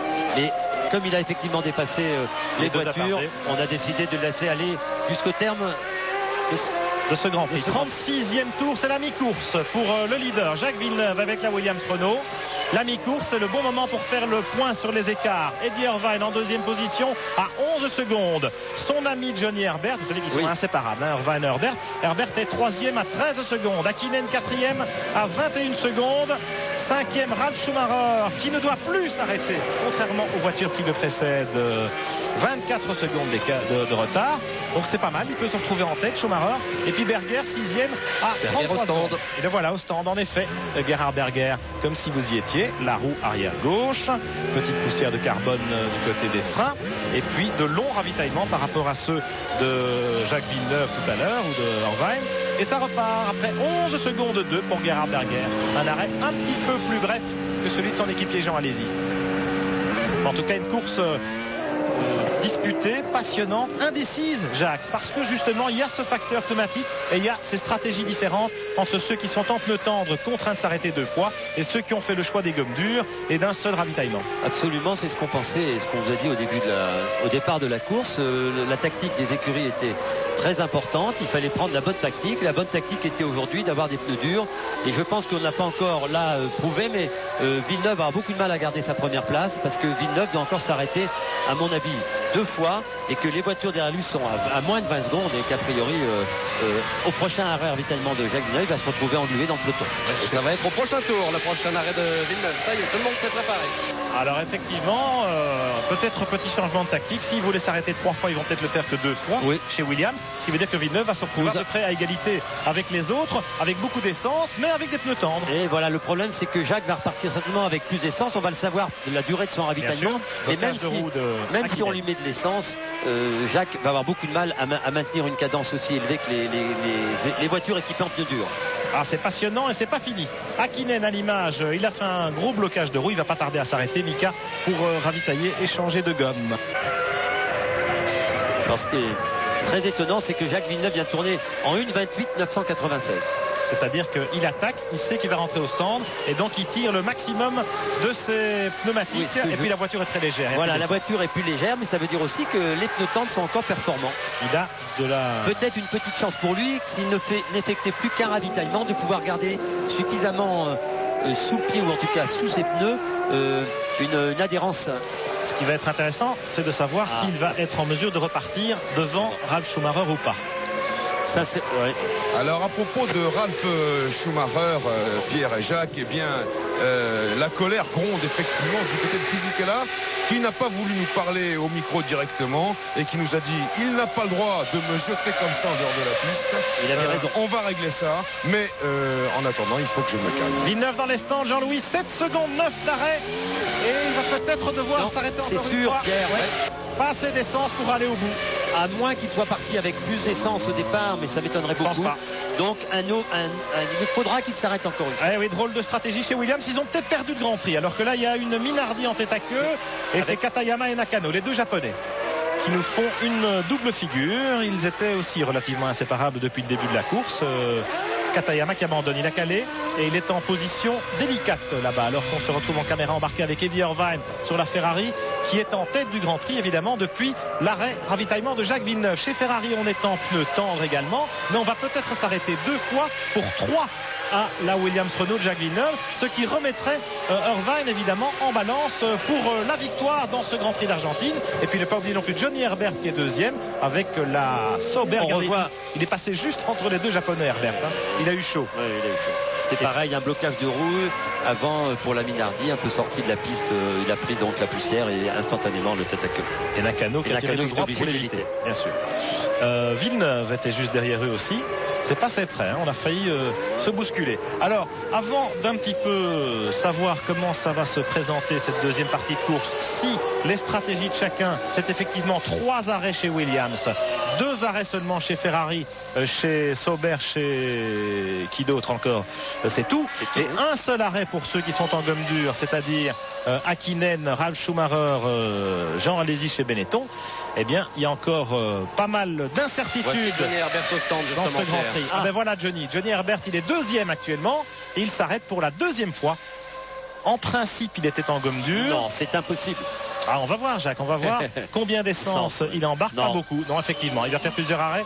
Herbert, il devait donc être en gomme tendre. Bon, on laisse repartir le pilote britannique. On retourne à Paris pour marquer une petite pause avant de revenir à Buenos Aires, se replonger dans ce passionnant Grand Prix d'Argentine. À tout de suite. Retour à Buenos Aires dans le 42e tour de ce Grand Prix d'Argentine qui en compte 72 à l'image Pedro Diniz avec son Arrows Yamaha et Mika Hakkinen sur la McLaren Mercedes. Le Finlandais s'est arrêté pour ravitailler. C'était le dernier à devoir s'arrêter parmi ceux qui n'avaient pas encore rendu visite au stand. Alors bien entendu, la question maintenant, Jacques Lafitte, c'est de savoir qui va s'arrêter une deuxième fois, voire une troisième fois pour Villeneuve par rapport aux concurrents en piste, par rapport aux choix tactiques qu'ils avaient opérés avant le départ de la course. Et puis il y a eu les influences bien sûr de la voiture de sécurité qui a neutralisé l'épreuve pendant quelques tours et le fait qu'on calcule certainement les consommations dans les stands. Oui, les consommations ont été calculées. Hakkinen s'est arrêté 9 secondes, un peu moins que les autres voitures qui ont fait le plein pour ainsi dire de leur voiture. Est-ce que Hakkinen n'est pas parti avec 10 litres de marge à cause d'un pescar, à cause d'incidents de course, de savoir un peu ce que donnaient les pneus et on lui a remis à lui un peu moins d'essence? Je pense qu'il ne va plus s'arrêter non plus. Alors est-ce que Jacques Villeneuve aussi, lui, va être obligé de s'arrêter encore une fois? Est-ce qu'on lui a pas remis de l'essence? Est-ce que les voitures, c'est très difficile à déterminer parce que les écuries ne vous disent rien et chacun a sa petite tactique. 42e tour, il reste 30 tours de course. Eddie Irvine en tête sur la Ferrari. Deuxième Jacques Villeneuve à 10 secondes. Troisième Ralf Schumacher à 20 secondes. Quatrième Johnny Herbert à 28 secondes. Cinquième Hakkinen à 34 secondes. Sixième Jean Alesi à 41 secondes. Plus loin on trouve Verstappen avec la Tyrrell. Septième 46 secondes. Berger est huitième à 48 secondes. Magnussen avec la Stewart Ford rescapé 9e à 59 secondes. Et puis Mika Salo sur l'autre Tyrrell, Larini 11e, Trulli 12e, Nakano 13e et Diniz 14e. Mais la surprise, c'est évidemment, enfin une des nombreuses surprises de ce Grand Prix d'Argentine à rebondissement, c'est la Ferrari d'Eddie Irvine en tête de la course.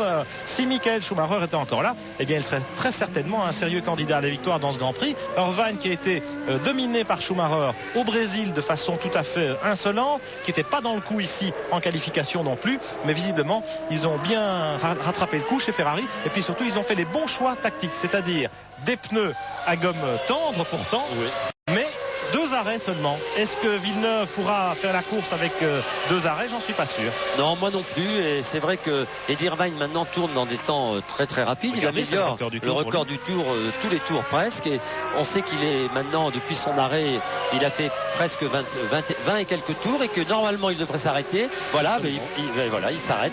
Il va s'arrêter. Et ce qui prouve aussi que la voiture avec le vide est quand même beaucoup plus rapide, et les pneus souffrent beaucoup moins. Mais la tactique est bonne. Il va repartir évidemment en 3e ou 4e position. Villeneuve va se retrouver en tête avec Schumacher, où ça va être difficile de savoir, mais je pense qu'Eddie Irvine va repartir devant Ralf Schumacher. Il y a 21 secondes aujourd'hui. Pour le moment, ça va être très juste. Moi, je pense que Schumacher va être 2e. Allez, on va voir ça. Eddie Irvine avec la Ferrari qui va s'arrêter. Devant lui, il y a la Tyrrell de Mika Salo avec cette drôle d'aileron. Vous le voyez.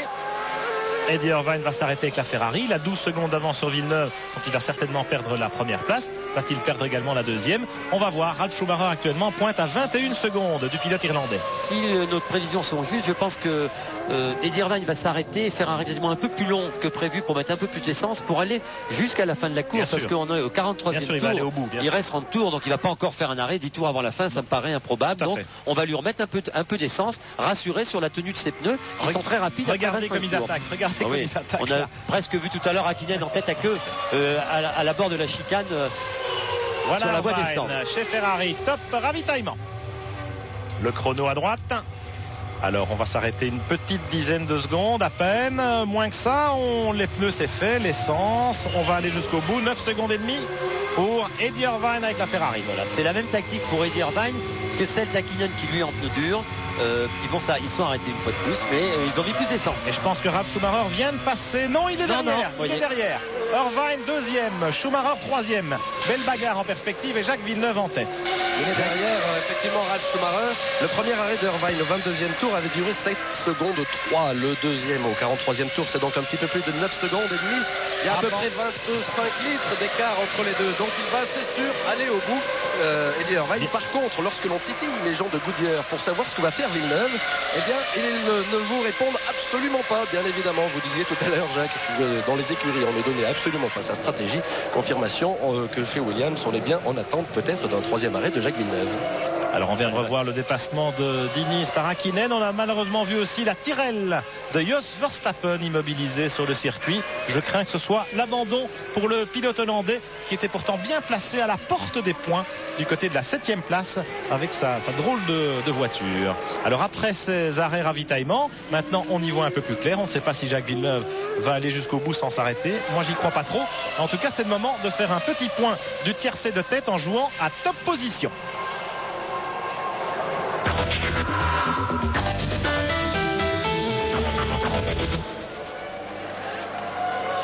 36-15 côté fin et vous faites le plein comme Mika Salo avec sa Tyrrell.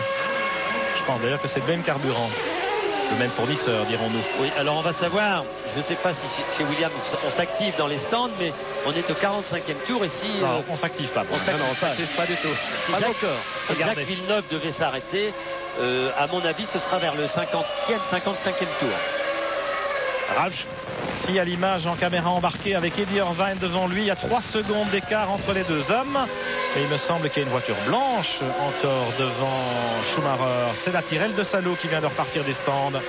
Il va devoir dépasser la Tyrrell avant de s'attaquer éventuellement à la Ferrari.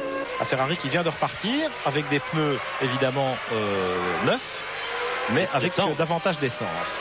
Et avec des pneus tendres, un peu moins performante qu'elle ne l'était avant son ravitaillement, et ce qui va favoriser certainement la remontée de Ralf Schumacher qui lui s'est arrêté mais il y a beaucoup plus de temps que ça et qui est très rapide. Il tourne en 1:30 et il tourne dans les temps de presque comme Jacques Villeneuve qui lui est beaucoup plus vite d'essence. Alors là, il y a Irvine qui est gêné par la Minardi de Katayama. Et ça va peut-être un petit peu aider Ralf Schumacher à opérer la jonction. Jacques Villeneuve en tête avec la Williams Renault. C'est solide, Jacques. On espère qu'il va tenir le coup jusqu'au bout. Et puis derrière, vous voyez l'écart entre Irvine et Schumacher, 3 secondes seulement. Johnny Herbert pointe à la 4e place avec moins de 10 secondes de retard sur Schumacher et à peu près 8 secondes d'avance sur Hakkinen. Jean Alesi occupe toujours la 6e place, pas très loin de la McLaren. Oui, Jacques Villeneuve vient de réaliser son meilleur temps. Une 28,4. Une 28,4, ce qui veut dire qu'avec sans essence, les voitures sont beaucoup plus rapides et les pneus marchent beaucoup mieux. Et là, il a ravitaillé, il est en pneus neufs, Jacques, évidemment. Les pneus tendres, quand ils sont neufs, sont certainement plus performants que les gommes dures. C'est moins vrai après, au fur et à mesure que le réservoir s'allège. Et puis que la gomme s'use sur cette piste surchauffée. Alors Irvine s'est débarrassé de la Minardi de Katayama. C'est maintenant Ralf Schumacher qui est aux prises avec les attardés, Salo et Katayama. Irvine qui est à 2e, à 11 secondes de Jacques Villeneuve, qui normalement devrait s'arrêter, ce qui mettrait en très bonne position la Ferrari d'Irvine et la Jordan Peugeot de Ralf Schumacher, qui lui est maintenant à 2 secondes 9 seulement d'Irvine. Il va effectivement avoir à doubler les voitures devant lui. Il va certainement perdre un peu de temps, mais regardez, la Minardi et la Tyrrell. Elles sont en bagarre évidemment entre elles. Là, c'est Magnussen au stand avec la Stewart Ford qui repart. Stewart Ford qui va peut-être voir enfin le drapeau à damier. C'est tout le mal qu'on lui souhaite. Et là, c'est Jean Alesi avec Diniz. Ça passe. Allez, ça passe. Allez. C'est pas démonique, c'est Diniz. Ça passe, mais ils ne se font pas de cadeaux. Hein. Non. Jean Alesi toujours 6e, on l'a dit. 25 tours de l'arrivée. En tête, Jacques Villeneuve. Eddie Irvine 2e à 11 secondes. Ralf Schumacher 3e à 13 secondes 9. Il perd un petit peu de temps pour doubler. Il n'est même pas en position d'attaquer Mika Salo avec la Tyrrell devant lui. Ralf, oui, il se montre dans le rétroviseur. Hein. Oui, je pense que ça va pas durer longtemps et espérons que la fougue naturelle du jeune pilote allemand ne va pas encore nous créer quelques surprises. Non, voilà. Très sportif, Salo. Très sportif et très beau dépassement, propre, il n'y a pas de problème. Salo s'est écarté. Attention, Irvine va maintenant avoir de l'inquiétude. Très beau dépassement ici, on revoit le dépassement d'Alesi. Mais vous avez vu quand même que la fumée sur les pneus d'Alesi, il a fait chauffer la gomme et c'est pas bon. Il était limite. Bon. Il était très limite de sortir de la route, bien sûr.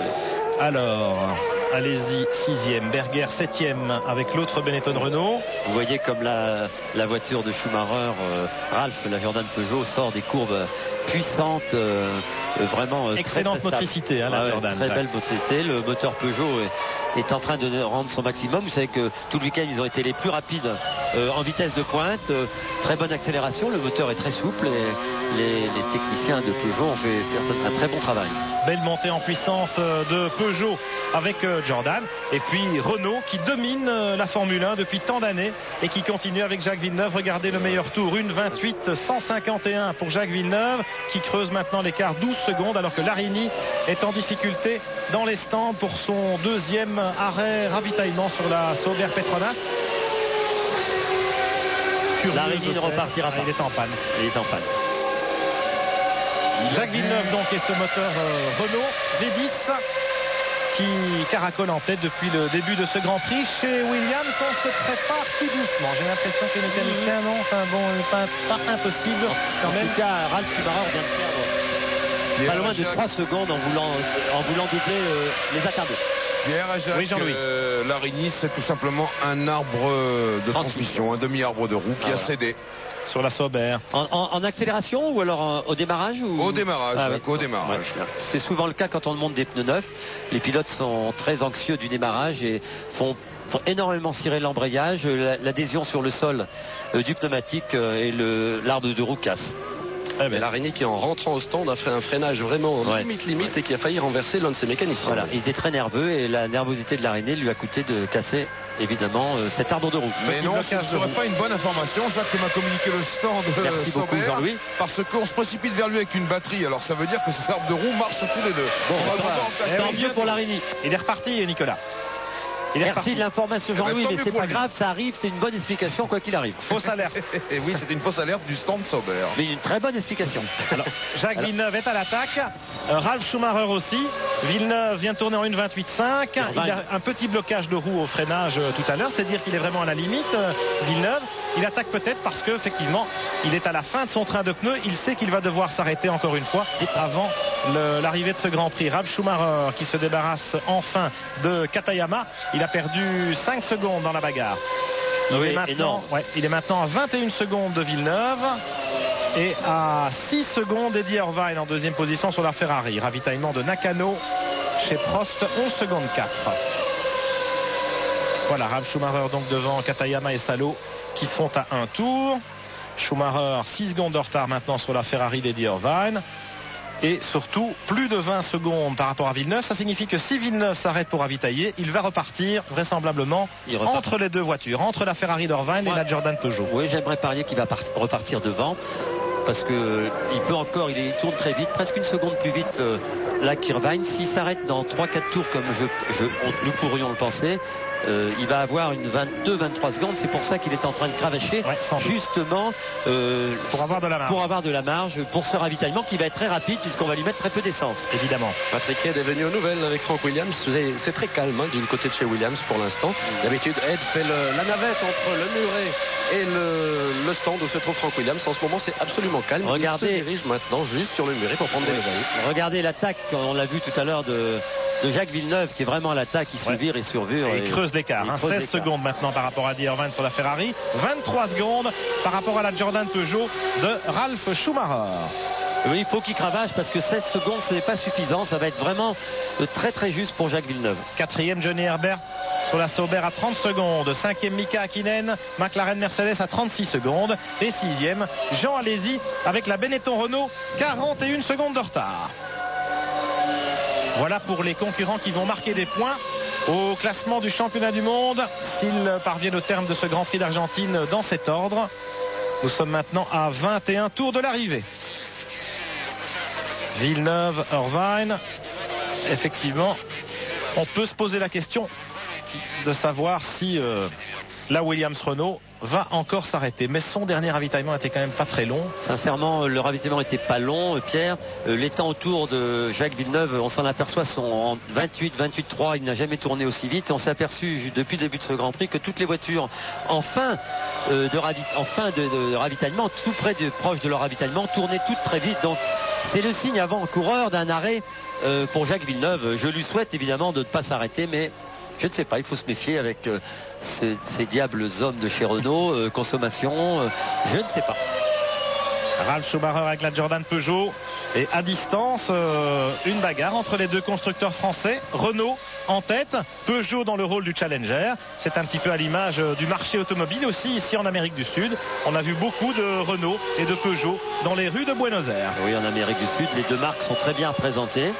Alors R17, R19, des très belles voitures, mais c'est vrai que Ralf Schumacher est en train de faire une course formidable. On imaginait la jeunesse, il a 21 ans et c'est difficile pour un jeune garçon de se retrouver dans cette position si près du podium, d'une très belle place et espérons pour nous et pour Jordan Peugeot et Nakano qui rentre au stand une nouvelle fois, un problème sur la Prost Mugen Honda vraisemblablement. Ralf Schumacher, on comprend quand même l'amertume de physique là, Jacques Lafitte, parce que les deux Jordan Peugeot devraient être là en train de se bagarrer pour une place sur le podium. Oui, il a bien eu raison de dire je vais me calmer avant de faire les choses, parce que avant de faire des déclarations à la presse, il faut réfléchir.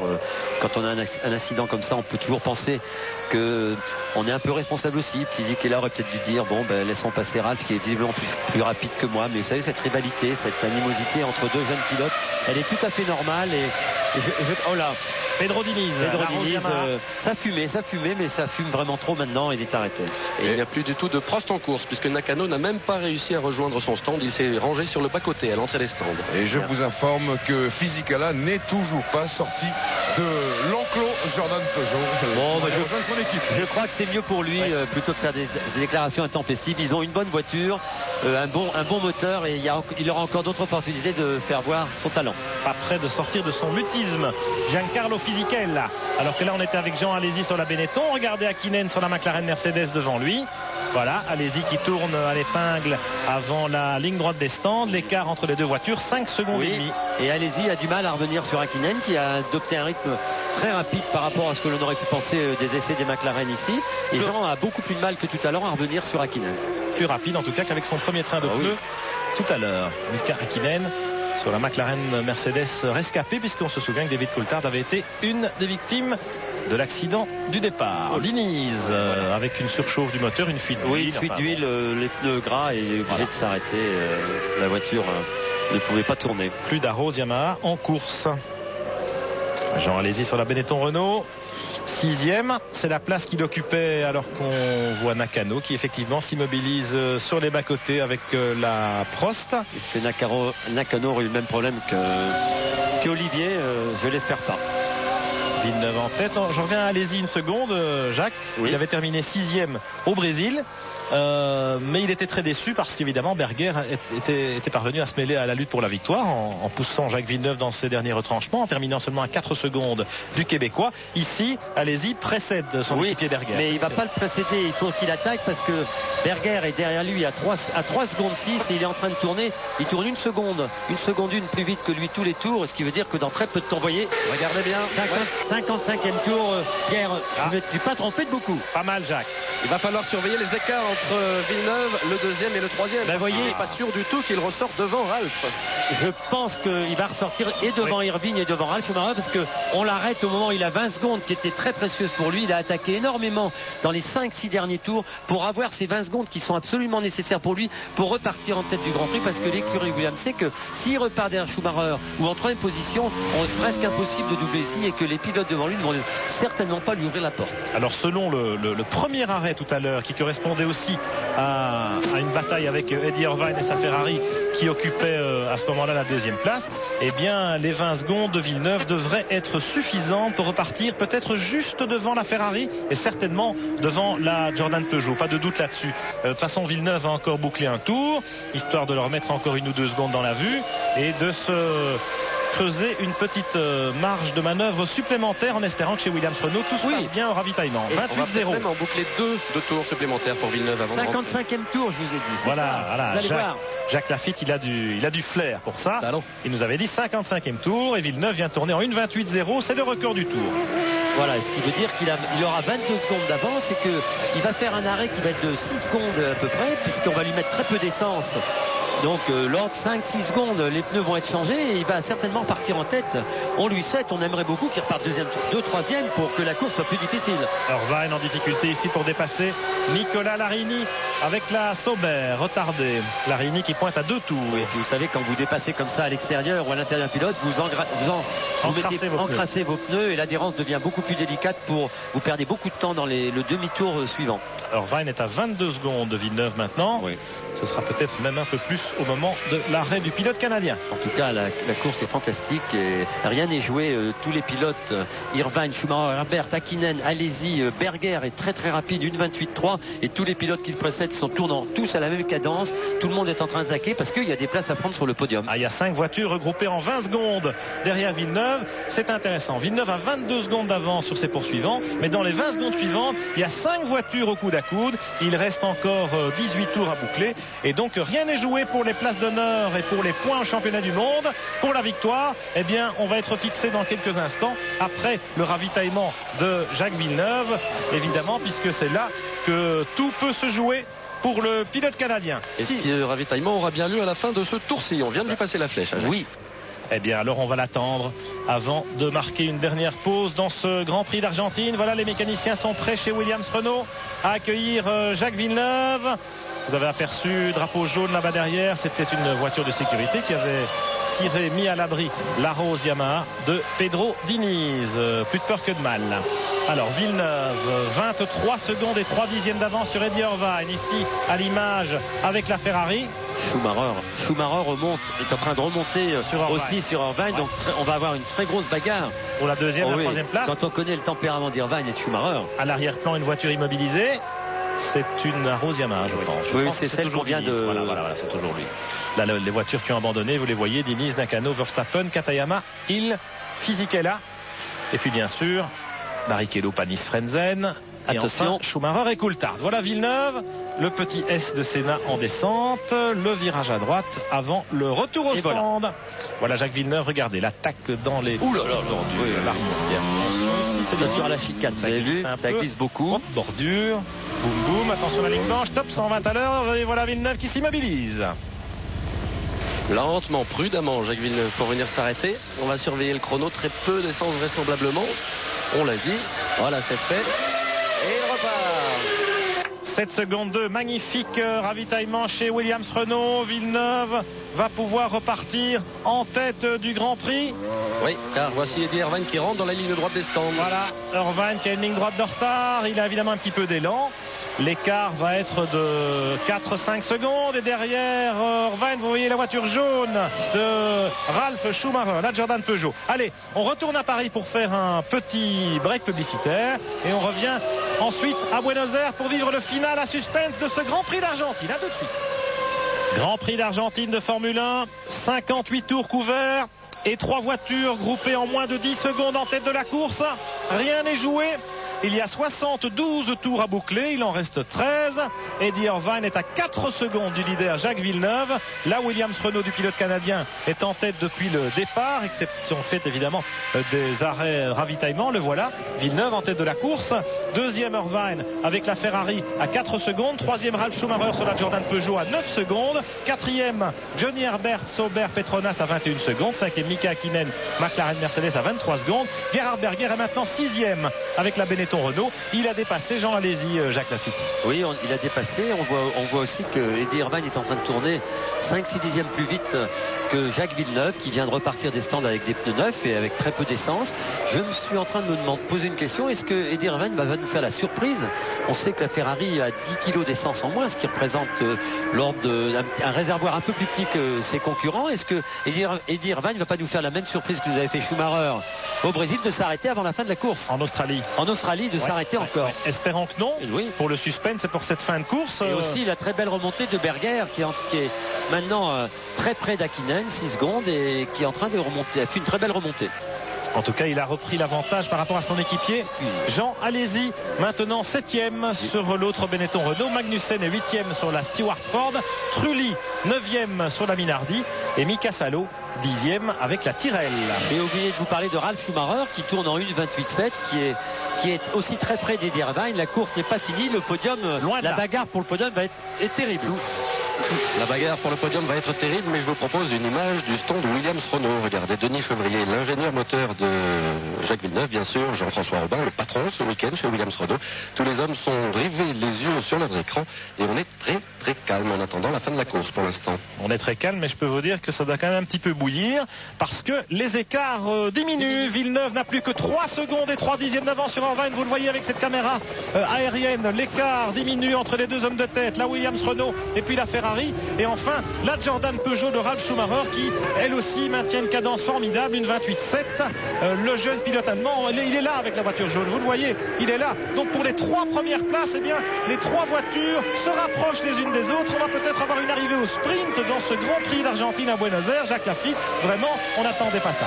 On n'attendait pas. La tactique est employée par les différentes écuries de pneus durs, de pneus tendres, se relève payante et presque parallèle, puisqu'on retrouve en tête du Grand Prix Villeneuve qui est en pneus tendres. Qui a fait 3 arrêts. 3 arrêts. Irvine qui a fait 2 arrêts. Et Ralf Schumacher qui n'en a fait qu'un. Alors, quelle était la bonne tactique? On va le savoir dans peu de temps. Toutes les 3, en tout cas, portent leur bien à ces 3 pilotes. Et Villeneuve qui va revenir avec un peu de trafic devant lui. Regardez, il y a Magnussen avec la Stewart. Il va devoir gérer ça. Et derrière, Irvine attaque comme un damné. Et Ralf Schumacher aussi revient au dernier pointage, 60e tour. Villeneuve en tête. Irvine à 2 secondes, 8 dixièmes d'avance sur la Ferrari. et 7 secondes 4 sur la Jordan Peugeot qui est la plus rapide du lot actuellement. Oui, ça va être intéressant de voir la réponse que va donner Jacques Villeneuve à ses poursuivants. Est-ce qu'il est capable de tourner lui aussi en dessous de 1,29? Est-ce que Jacques Villeneuve n'est pas un peu fatigué? On savait qu'il était très malade avant le départ du Grand Prix. Et est-ce que Jacques Villeneuve aussi, on pourrait se demander si les pneus qu'il a choisis, qu'on lui a mis sur la voiture au dernier ravitaillement, sont aussi performants que il faut aussi, oui, excusez-moi, savoir que Jacques Villeneuve a un peu plus d'essence, à mon avis, que les gens qui sont devant lui. Ah bien, on va voir ça tout de suite. 2 secondes 5 au dernier chrono intermédiaire. L'écart entre Villeneuve et Irvine. Eddie Irvine qui pourrait peut-être, qui sait, aller chercher la première victoire de sa carrière en Formule 1 ici à Buenos Aires pour Ferrari. Ce serait évidemment formidable. Villeneuve, attention devant lui. Il y a cette voiture blanche, la Stewart Ford du pilote danois Jan Magnussen. Et il ne faudrait pas que Villeneuve s'écarte trop de la trajectoire en doublant la Stewart parce qu'il va salir ses pneus. Bravo Magnussen. Magnussen l'a vu. On lui a peut-être dit à la radio. Non, mais en tout cas, il s'est écarté dangereusement. Il aurait presque pu sortir de la route. C'est bien. Il a vu les drapeaux bleus agités par les commissaires. Ouais. Magnussen, il s'est écarté pour Villeneuve. Espérons qu'il en fasse autant, évidemment, pour ses poursuivants. Et cela, voilà qui est fait pour l'équité de cette fin de course à rebondissement. Villeneuve-Irvine, moins de 3 secondes. 2 secondes pile au dernier pointage entre les deux hommes. Et visiblement, Villeneuve a du mal à répondre aux attaques d'Irvine. Oui, Jean Todt, hein, il a peut-être l'air très calme comme les motoristes de Renault, mais moins calme, ce sont les tifosi argentins dans les tribunes. On a oublié de parler de la foule ici qui est exceptionnelle. Extraordinaire, 110 000 spectateurs, les tribunes sont combles ici à Buenos Aires et ils sont vraiment des fanats de Ferrari. On sait qu'il y a beaucoup d'origine italienne dans la population argentine. Le freinage d'Irvine qui se rapproche d'une façon incroyable de Jacques Villeneuve et la quiétude des ingénieurs 1 seconde Renault. 6 des Renault ne correspond plus pas du tout à l'image. Pas du tout. 1 seconde 6 d'écart et puis derrière il y a Ralf Schumacher avec la Jordan Peugeot qui est encore plus rapide qu'Irvine et qui revient. Il va devoir dépasser évidemment la Stewart de Magnussen également, mais on va peut-être avoir une arrivée avec 3 voitures dans un mouchoir de poche. Et le temps monte, Pierre, chez Ferrari, tous les mécaniciens regroupés autour de l'écran de contrôle et qui commentent et qui mesurent l'écart avec force geste bien entendu et qui pensent que cette victoire que vous évoquiez tout à l'heure avec Jacques, cette victoire est possible.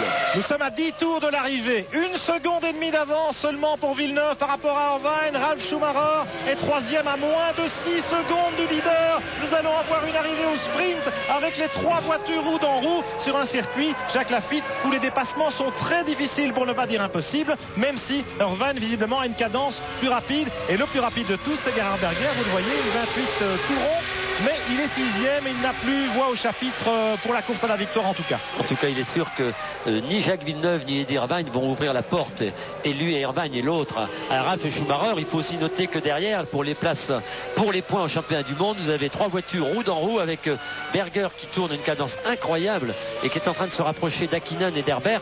Alors la 4e place, la 5e place, 6e place sont en train de se battre aussi à couteau tiré. Il y a 2 pelotons distincts mais très très rapides tous les deux. 2 trios dans ce Grand Prix d'Argentine de Formule 1, à moins de 10 tours de l'arrivée maintenant. 2 trios, en l'occurrence Villeneuve, Irvine, Ralf Schumacher en tête et puis derrière eux Herbert, Hakkinen et Berger pour les places utiles au classement du championnat. Pression, de vous couper, pression maximale chez Ferrari et je vous le dis tout de suite, vous pouvez oublier l'hypothèse d'un ultime ravitaillement comme cela s'est passé pour Schumacher. Vous pouvez l'oublier. Tout le monde ici a laissé tomber les outils et les caisses à clous. Tout le monde regarde la course derrière l'écran. Pas de ravitaillement prévu pour Irvine. Bon, mais tant mieux pour nous. Alors ce qui va être intéressant, Jacques, c'est que quand la jonction va être opérée entre la Williams Renault et la Ferrari, ils vont se gêner un peu, ils vont perdre du temps. Et qui c'est qui va arriver pour se joindre à la bagarre? C'est la Jordan Peugeot de Ralf Schumacher évidemment. Et j'ai envie de vous dire, alors que Berger continue à descendre les records du tour, j'ai envie de vous dire, Jacques, que l'élimination de Michael Schumacher, de par sa propre faute d'ailleurs, dans le premier virage de ce Grand Prix d'Argentine, eh bien il doit l'avoir gros sur la patate parce qu'il serait certainement dans le coup, voire même devant. Oui, il serait peut-être devant Jacques Villeneuve, mais enfin il faut bien aussi que les grands champions fassent des erreurs et c'est rassurant pour la suite des événements et ça va regrouper encore le championnat. Espérons que Eddie Irvine puisse doubler Jacques Villeneuve. Ça va être très difficile. Ce qui va être très intéressant, c'est de voir la remontée des Schumacher quand ces 2 voitures vont avoir fait la jonction ou quand on regarde dans ces rétros, parce que la bagarre bagarre va être intense entre ces deux pilotes. On connaît Irvine et sa fougue. Il n'a aucun complexe vis-à-vis de Jacques Villeneuve et des autres pilotes. Et je peux vous dire qu'il va tout faire, même sur ce circuit très difficile, pour embêter Villeneuve. Il va prendre des risques. Ça va être terrible. Il n'a rien à perdre, Irvine. Il a sa première victoire en Formule 1 à portée de main, donc il peut se permettre de prendre des risques, alors que Villeneuve, évidemment, pense peut-être au championnat du monde. 17 épreuves à gérer. Il a 10 points au classement du championnat. Ses rivaux immédiats, Coulthard, Schumacher, ne sont pas là. Et ma foi, les 6 points de la deuxième place pourraient peut-être lui convenir à Jacques Villeneuve. Mais il attaque. Il n'a pas dit son dernier mot. Il en gardait peut-être un peu sous le pied. Villeneuve, il va certainement pas se laisser faire, pas se laisser manger tout cru par cet Irlandais, Eddie Irvine. Vous savez qu'entre les deux hommes, il y a eu aussi pas mal d'animosité ces derniers temps. Il y a eu bien entendu le carton au départ du Grand Prix d'Australie. Irvine était responsable aux yeux de Villeneuve de cet accrochage, mais il avait nié en bloc. Les commissaires sportifs lui avaient plus ou moins donné raison et Villeneuve n'avait pas aimé ça. Ils se sont un petit peu traités de tous les noms d'oiseaux par médias interposés. Villeneuve, Irvine, disons en tout cas que ce ne sont pas les meilleurs amis du monde, pour reprendre une phrase traditionnelle. Dans ces cas-là, ils ne partiront pas en vacances ensemble. Absolument. Et visiblement, Ralf Schumacher a du mal à suivre le rythme des deux voitures qui le précèdent. Il est pas largué, mais il a beaucoup de mal à revenir. Les deux voitures vont très vite, évidemment, puisque tous les deux attaquent. Mais vous avez vu que Eddie Irvine maintenant est à moins d'une seconde. Alors le dernier tour, c'est 1,29,1 pour Villeneuve, 1,28,9 pour Irvine et 1,28,8 quand même pour Ralf Schumacher, oui, qui a dû entre-temps se débarrasser de Magnussen. C'est pour ça qu'il a perdu un peu de temps. Ralf Schumacher pointe maintenant à 6 secondes du duo de tête, puisque maintenant on peut parler d'un duo de tête. Nous sommes au 65e passage devant la ligne, une demi-seconde d'écart entre les deux voitures et il y a 72 tours, moins de 7 tours à boucler, alors que Schumacher vient de passer la ligne à 6 secondes et demie. Il va peut-être assurer le podium, Ralf. C'est quand même le premier podium de sa carrière en Formule 1. C'est seulement le 3e Grand Prix de ce jeune pilote, le Benjamin de la F1, 21 ans à peine. Et puis on veut penser que l'équipe Jean Peugeot peut lui donner des consignes. On les doit. Pierre, je vous propose cette image de la tribune des tifosi Ferrari, qui est bien entendu debout par rapport à tous les spectateurs du circuit de Buenos Aires qui sont assis naturellement dans cette tribune. On est debout et on guette naturellement Eddie Irvine à chaque virage. Et oui, effectivement, le public argentin a pris fait et cause pour la voiture rouge, la Ferrari, derrière la Williams Renault de Jacques Villeneuve. Mais moi, je pense que Villeneuve est capable de résister. Jacques, il reste moins de 7 tours et Villeneuve va certainement faire le maximum. Est-ce qu'Irvine va être en mesure de pouvoir l'attaquer? Oh là là, c'est Larini et Magnussen au coude à coude, là, à l'autre bout du circuit. Oui, tête à queue de Larini. Mais il repartira, je pense. Heureusement, en tout cas, que ça se passe pas au moment où les hommes de tête reviennent. Irvine sur des bordures, évidemment, on utilise chaque centimètre de piste.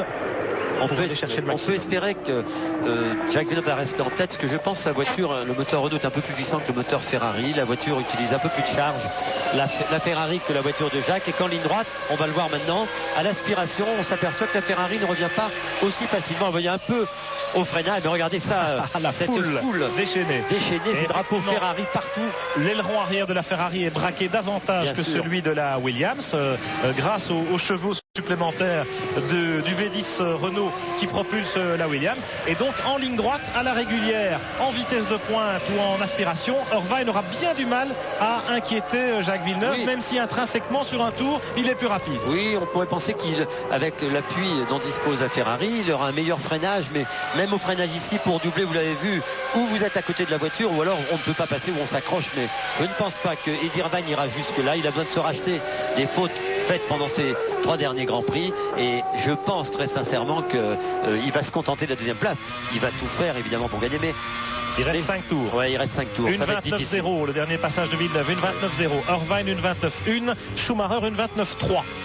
Donc là, la hiérarchie est plus ou moins respectée. Oui. Et puis, comment ça se passe derrière, Jacques? Derrière, c'est très près. Herbert, Hakkinen, Berger, ils sont séparés seulement par 8 dixièmes entre les 3 voitures. Donc il doit y avoir une très belle bagarre, mais suivons avec intérêt cette fantastique finale, ce fantastique final entre la voiture rouge et le Renault et le Ferrari.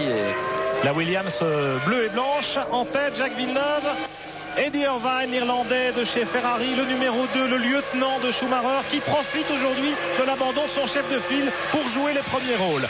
5 tours de l'arrivée, toujours une demi-seconde d'écart entre les deux hommes. Ralf Schumacher, 3e sur la Jordan Peugeot, il est à 7 secondes maintenant. Je pense qu'il a renoncé. Il assure une place sur le podium assez formidable pour ce jeune pilote et une très belle performance pour Jordan Peugeot qui n'avait pas encore marqué de points cette saison. Il était temps. Johnny Herbert, 4e sur la Sauber Petronas, talonné par Mika Hakkinen, 5e avec la McLaren Mercedes, et par Gerhard Berger sur la Benetton Renault, 6e. Jean Alesi est plus loin en 7e position à 12 secondes de ce trio. Et puis en pointe Magnussen qui est à un tour devant Salo, Trulli et Larini. 11 voitures encore en course sur les 22 qui ont pris le départ dans ce Grand Prix d'Argentine de Formule 1. Alors Villeneuve qui résiste. Il a du mal. Le jeune Eddie Irvine à suivre la cadence de Villeneuve. Vous voyez, l'écart s'est un peu creusé. Il y a 2 dixièmes supplémentaires et il est en train de réaliser peut-être qu'aller chercher Villeneuve va être quelque chose de très difficile. Vous voyez au bord de la piste les morceaux de gomme et de poussière et il sait que s'il empiète une fois il va perdre beaucoup de temps. C'est peut-être d'ailleurs ce qui a dû lui arriver le tour d'avant parce qu'il a un peu perdu de temps. Et oui, l'écart est maintenant de près d'1 seconde entre la Williams Renault et la Ferrari. En tout cas, très belle course de Jacques Villeneuve. Il a bien géré sa course. Il a bien géré. Quand on sait qu'il a fait 3 arrêts ravitaillement, qu'il était très malade avant le départ, c'est plutôt... la Magnussen, dommage. Malheureusement, ne finira pas. Regardez le trio. Herbert, Hakkinen, Berger qui passe à droite. Dommage pour Magnussen. Moteur cassé sur la Stewart Ford. La jeune écurie Stewart qui n'avait pas encore... amener une voiture à l'arrivée d'un Grand Prix. On croyait que ce serait le cas cette fois-ci avec une 8e place potentielle pour le jeune Danois Jan Magnussen et l'écurie Stewart. Dommage pour eux, mais ce n'est certainement que partie remise parce qu'ils ont également fait forte impression ici, les Stewart Boys, avec notamment le 5e temps aux essais de Rubens Barrichello, leur leader. On n'a pas vu Irvine faire une petite incursion, mais il a dû la faire parce qu'il est maintenant à 1 seconde 4. Il a perdu presque 1 seconde comme je l'ai dit tout à l'heure, il a dû empiéter à l'attaque parce qu'il attaque fougueusement derrière pour revenir. Jacques et Pierre, une petite douceur dans ce monde de brut. La sœur d'Eddie Irvine qui regarde les écrans de contrôle de la Scuderia Ferrari. Elle est un peu tendue, vous l'imaginez. Et elle regarde ça avec des petits mouvements nerveux. Mais la sœur d'Eddie Irvine, Jean-Louis, qui n'est autre que la... Et attention, Eddie Irvine est beaucoup plus près qu'il ne l'était le tour d'avant. Il est revenu dans les roues et Jacques a perdu un peu de temps. Oh là là, quelle finale. Regardez, Irvine est vraiment dans la boîte. Alors comment est-ce que les écarts peuvent faire l'élastique comme ça, Jacques Lafitte? Est-ce que des pilotes dans des situations pareilles sont en mesure de laisser venir ou de laisser repartir? Non, il est en difficulté, Villeneuve. Regardez à l'accélération de la ligne droite d'Eddie Irvine avec la Ferrari, juste dans le sillage, il va déboîter. Regarde dans les rétroviseurs. Attention, Irvine, il va venir à l'intérieur. Le public est debout à l'intérieur de la Ferrari. Vous le voyez, impossible d'attaquer dans ce freinage extrêmement délicat là-bas au bout de la ligne droite. Et je peux vous dire que Jacques Villeneuve, à chaque fois qu'il regarde dans son rétroviseur, perd un peu de sa hargne, de sa fougue. Il est inquiet et cette inquiétude va lui faire perdre du temps. Parce que quand on regarde dans son rétroviseur, on ne regarde pas la piste et il a certainement lui aussi du mordre sur le bas-côté. Alors comment expliquer, Jacques, que Villeneuve avait, semble-t-il, maîtrisé Irvine, il avait repris un petit peu d'avance et puis que là tout d'un coup tout s'écroule. Vous savez, nerveusement ça doit être très difficile pour lui. Il doit être très fatigué, Jacques, et il peut faire quelques petites erreurs. Il sait que la victoire est proche. Il y a une tension terrible dans la voiture. Il est très inquiet, il doit écouter tous les bruits moteurs, sentir ses pneumatiques et en pensant à tout ça, il a certainement un peu oublié. Il s'est dit j'ai pris 1 seconde 4, je suis tranquille. Il s'est un peu assoupi et il va falloir qu'il attaque fort là, parce que attention. Regardez-moi ça, Eddie Irvine, il va certainement prendre tous les risques maintenant. Il reste moins de 3 tours pour l'arrivée et même 2. Quelle 69 belle tours couverts, il y en a 72. Oui, il reste 2 tours et demi. Magnifique, vous avez vu les chronos des deux hommes, mais le chrono n'a plus beaucoup de signification. Non, les deux ça ne veut plus rien dire. Voilà. Et Villeneuve a réagi à nouveau un petit peu. Irvine attaque dans le freinage avant la ligne droite. Attention, motricité, accélération. Il s'en sort bien, Villeneuve. Et sur ce coup-là. La voiture, la traction, je veux dire la motricité, l'adhérence de la voiture de Jacques Villeneuve est visiblement meilleure que celle de la Ferrari. Et comme je l'ai dit tout à l'heure, ayant un peu moins d'appui, c'est pas là que Irvine va le doubler. Il faudrait qu'il soit vraiment près de Jacques pour lui faire une petite erreur. Regardez. Et de nouveau le trou qui se pose. Oui, parce que ça se met dans la ligne droite et là dans les virages, Irvine a une voiture plus chargée. Il attaque et il revient un peu sur la Villeneuve qui lui prend beaucoup moins de risques sachant que dans la ligne droite, de toute façon, il est indoublable ce garçon là, il a aucun problème, et il le sait. Donc vous voyez, Irvine attaque comme un fou, il revient dans toutes les petites portions du circuit, parce que Jacques lui ne prend aucun risque, se disant de toute façon mon gars, arrivé avant la ligne droite, je vais t'en mettre 10 mètres et tu feras que tu les rattrapes. Regardez les mécaniciens. Oui, ils sont tranquilles, ils sont tranquilles. Ils sont tranquilles. Oui, tranquilles. Ils sont quand même en train de brûler des cierges s'ils le pouvaient. On sait que si Irvine gagne, les cloches de l'église de Modène vont sonner. Mais eux, si vraiment ils pouvaient brûler des cierges pour accompagner leur prière ici dans le stand, ils le feraient. Ça va être difficile parce que visiblement la Williams est supérieure à la Ferrari aujourd'hui. Pierre et Jacques, je vous laisse imaginer ce que sera le Grand Prix de Saint-Marin dans 15 jours dans le fief de Ferrari après une telle performance de la Scuderia. Ce qui est formidable dans ce début de saison, c'est que des voitures qui n'étaient pas compétitives il y a 15 jours, en l'occurrence les Ferrari, sont absolument dans le coup, et que la Williams-Renault qu'on annonçait dominatrice en Australie à l'ouverture de la saison avec 2 secondes d'avance sur toutes ses autres concurrentes en qualification, qu'elle est mise en difficulté à chaque fois. C'était vrai au Brésil avec la Benetton-Renault qui n'est pas dans le coup aujourd'hui, et maintenant c'est vrai avec la Ferrari. Dernier tour pour Jacques Villeneuve. Jacques Villeneuve qui a une petite seconde d'avance, à peine 7 dixièmes, sur son concurrent Eddie Irvine avec la Ferrari en deuxième position. Mais j'ai l'impression que les carottes sont cuites. Je vois pas très bien ce qui pourrait arriver, à moins bien sûr d'un incident mécanique sur la Williams ou d'un problème, une défaillance de Jacques qu'on ne lui souhaite évidemment pas au terme de ces 72 tours d'un effort absolument super. Un effort formidable quand on sait la qualité, quand on est malade comme ça, d'être dans une voiture, on a soif, on a déshydraté, et que Jacques Villeneuve suit cette cadence et maintient ce Irvine à cette distance. Je veux vous dire que le pilote canadien va être heureux. C'est une victoire très importante évidemment pour lui, puisque Michael Schumacher ne marquera pas de points aujourd'hui. Coulthard non plus. Donc il va se retrouver en tête du championnat avec une dizaine de points d'avance. Bravo. Il va s'isoler en tête du classement du championnat du monde, Jacques Villeneuve. Mais la concurrence est là, et la saison de Formule 1 1997 va être absolument fantastique, avec le premier Grand Prix européen dans 15 jours à Imola, le Grand Prix de San Marino, effectivement devant les tifosi de Ferrari. Villeneuve devant Irvine, c'est l'arrivée dans quelques instants. Ralf Schumacher, magnifique performance du jeune pilote allemand, toujours 3e avec la Jordan Peugeot à 8 secondes des hommes de tête. Johnny Herbert est 4e avec la Sauber Petronas, Mika Hakkinen 5e sur la McLaren Mercedes et Gerhard Berger 6e sur la Benetton Renault. Passage de la ligne, victoire de Jacques Villeneuve. Il est content, Jacques. Bravo. Il est content. Eddie Irvine 2e avec la Ferrari. Vous entendez les applaudissements dans le stand Williams, mais aussi chez Ferrari, mais aussi dans le public de Buenos Aires. 3e Ralf Schumacher avec la Jordan Peugeot. Bravo messieurs, bravo pour ce formidable Grand Prix d'Argentine. On se retrouve dans quelques instants après le journal de 20h présenté par Pierre Chazal pour vivre le podium de Buenos Aires avec les héros de cette course. Bonne fin de soirée sur